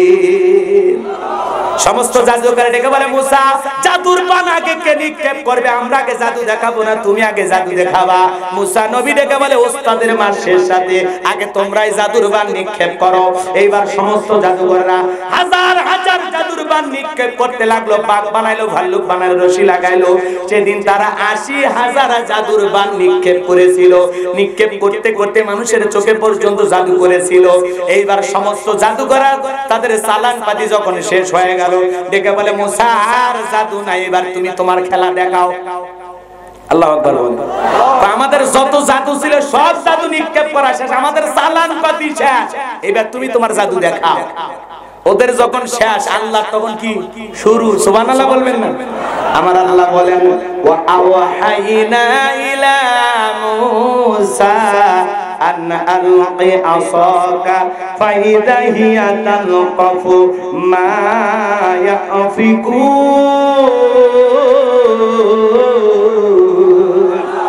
আমার আল্লাহ ডেকে বলে, মুসা রে, আমি আল্লাহ ওহীর মাধ্যমে তখন মুসা নবীকে জানায় দিলাম, মুসা রে তোমার হাতের লাঠিটা তুমি মাত্র নিক্ষেপ করো, আর কোনো কাজ নাই। তোমার হাতে লাঠি ধরে আছে ওটা খালি ছেড়ে দাও, কি করো হাতের লাঠিটা শুধুমাত্র নিক্ষেপ করো। আল্লাহর ওয়াদার পায় লাঠিটা নিক্ষেপ করা মাত্র হয়ে গেল বিশাল বড় সাপ, নিচের ঠোঁটটা নিচুতে, উপরের ঠোঁটটা 80 ফিট উঁচুতে। যত জাদু নিক্ষেপ করেছে এক নিঃশ্বাসে সমস্ত জাদু খাওয়ার পরে ডেকে বলে ফিরাউন রে আরো কি আছে? আরো জোরে বলেন আল্লাহু আকবার। ফিরাউন তখন এই অবস্থা দেখে পেছনের রাস্তা দিয়ে গরম হাওয়া বের হয়ে গেছে। সমস্ত জাদুকররা বুঝতে পেরেছে নবী মুসা যেটা দেখালো এটা জাদু না, এটা জাদুর দাদু, এটা আল্লাহর কুদরতি শক্তি। সুবহানাল্লাহ বলবেন। কারণ জাদুকর জাদু ছেলে কথা কোন নাকে, বক্তা বক্তা সেনে, হুজুর হুজুর সেনে, শিক্ষক শিক্ষক সেনে, নেতা নেতা সেনে, কথা কয় না, ডাক্তার ডাক্তার সেনে, ইঞ্জিনিয়ার ইঞ্জিনিয়ার সেনে, স্বর্ণকার স্বর্ণ সেনে, জাদুকররাও সেনে কোনটা জাদু আর কোনটা জাদু না, সেনে না? সমস্ত জাদুকররা তখন বুঝতে পেরেছে আমরা যেগুলো দেখাচ্ছি এগুলো জাদু, কিন্তু নবী মুসা যেটা দেখাচ্ছে এটা জাদু কোশ্চিন কালেও হতে পারে না। তারা বুঝতে পেরেছে নবী মুসা যে কথা বলে এটা যে সত্য, এতে কোনো সন্দেহ। তখন কি করলেন? ওয়া উলকিয়াস সাহারাতু সাজিদিন, সমস্ত জাদুকররা সিজদায় মাথাটা নত করলো এবং তারা ঘোষণা করলো ক্বালু আমান্না বিরাব্বিল আলামিন রব্বি মুসা ওয়া হারুন। তারা বললো আমরা বিশ্বের রবের প্রতি ঈমান আনলাম যিনি মুসা এবং হারুনের প্রতিপালক, বলেন আল্লাহু আকবার। সমস্ত জাদুকররা যখন কালেমা পড়ে মুসলমান হয়ে গেল, তারা যখন মাথা নত করে ঈমান গ্রহণ করলো, ফিরাউন দেখে বলে আমার অনুমতি ছাড়া ঈমান গ্রহণ করলা? তোমরা মানে শহর বন্দরে পরিকল্পনা করে আসছিলা আমাকে পরাজিত করার জন্য, আমার অনুমতি ছাড়া ঈমান গ্রহণ করার ফলাফল কি জানো? এইবার আমি তোমাদের শুলিতে চড়াবো, ফাঁসি দিয়া মারবো, হাত পা কেটে কেটে আলাদা আলাদা করব, বিপরীত দিক থেকে হাত পা কেটে নেব। এই হুমকি ধুমকি যখন জালেম দিতে চাইলো, নতুন ঈমানদাররা ডেকে বলে জালেম ফিরাউন রে হুমকি ধুমকি দিয়া কোনো লাভ নাই, তোর মতো জালেমের পক্ষে থেকে মরার চাইতে ঈমান গ্রহণ করে মরাই ভালো। তোর সামসামি করার চাইতে নবী মুসা যে আল্লাহর কথা বলে তার গোলামি করা ভালো। আল্লাহু আকবার বল। তখন ফিরাউন কি হুমকি দিল? তোদের হাত পা কেটে নেব, শুলিতে চড়াবো, তোদের আমি দেখে নেব দেখে নেব। জালেমেরা কিছু না পাইলে কি দেয়? হুমকি হুমকি। তোর খবর আছে, কথা কয় না কেন? আমার খবর করার আগে আল্লাহ তোরও খবর করে দিতে পারে, কথা ঠিক কি না? শোনেন শোনেন সংক্ষিপ্ত কথা, এই দিক শোনেন। চতুর্দিক দিয়া মানুষ দলে দলে যখন ঈমান গ্রহণ করলো, ফিরাউনের মাথা আরো গরম হয়ে গেল। শেষ ফিনিশিং, শেষ কথাটা যেটা বলতে চাই শোনেন। এইবার ফিরাউন তার সেনাবাহিনী নিয়ে মুসা এবং তার উম্মতদেরকে আক্রমণ করেছে। তিন দিক দিয়ে তারা আক্রমণ করেছে। দৌড়াইতে দৌড়াইতে মুসা এবং তার উম্মতরা চলে গেলেন দরিয়ার নিকটবর্তী। এইবার উম্মতেরা ডেকে বলে নবী মুসা হয় জালেম ফিরাউনের লোকের হাতে মরতে হবে, না হলে পানিতে চুবে মরা লাগবে, এছাড়া লাইন দেখতেছি না। মুসা আলাইহিস সালাম ডেকে বলে এখানে শুধু আমি আর তোমরাই নাই, আমাদের সাথে আরেকজন আছেন, তিনি হলেন আমাদের রব, আমাদের আল্লাহ। বলেন আল্লাহু আকবার। এইবার আল্লাহ ওহীর মাধ্যমে বলেন নবী মুসা হাতের লাঠি দিয়ে সমুদ্রের বুকে তুমি তো আঘাত করো, আমি আল্লাহ ভিআইপি রাস্তা বানায় দেব। বলেন সুবহানাল্লাহ। আমার আল্লাহ বলেন ওয়াজাওয়াজনা বিবানি ইসরাঈলাল বাহরা ফাআতবা'হুম ফিরআউন ওয়া জুনুদুহু বাগয়াও ওয়া আদওয়া। আল্লাহ আল্লাহ সমুদ্রের বুকে আল্লাহ বিশাল রাস্তা বানায় দিলেন এবং নবী মুসা এবং তার উম্মতেরা দল বল সহকারে ওই সুন্দর ভিআইপি রাস্তা দিয়া আল্লাহ পাক তাদেরকে দরিয়া পার করে দিলেন। বলেন সুবহানাল্লাহ। এইবার ফিরাউন তার দলবল নিয়ে সমুদ্রের নিকটবর্তী এসে দেখে ভিআইপি রাস্তা, ও মনে করছে ওর বাপ দাদা বানিয়ে থুয়ে গেছে। এইবার তার অনুসারীদেরকে নিয়ে বলে তাড়াতাড়ি ওঠো, এই রাস্তাতে পার হয়ে গেছে, ওই যে ওদেরকে দেখা যায়, ওঠো ওঠো ওঠো, এই সবাইকে নিয়ে নেতা উঠছে। ভালো করে বোঝেন। এইবার সমুদ্রের মাঝামাঝি যখন চলে গেছে, আমার আল্লাহ ডেকে বলে সমুদ্রের পানি রে তুই হুকুম মানিস কার? বলে আমি আপনার হুকুম মানি। তাহলে উতাল পাতাল ঢেউ দেখা। এইবার সমুদ্রের বুকে উতাল পাতাল ঢেউ শুরু হয়ে গেল। ফিরাউনের সেলা সামুন্ডা সেনাবাহিনী যা ছিল একবারে কয়ে ঢেউ সুবানি খায়া টায়া সব পটকা মাছের মতো ফুলে শেষ। মানে সমুদ্রে উতাল পাতাল ঢেউ, ফিরাউনের যত লোক ছিল সব মরিয়া শেষ, একজনও জীবিত নাই। একজন কাছে আছে, সেটা হলো বড়রা। কে কে কে? ফেরাউন। ফেরাউন, ফেরাউন কি করতেছে? মরার আগে কি অভিনয়টা করতেছে শোনে।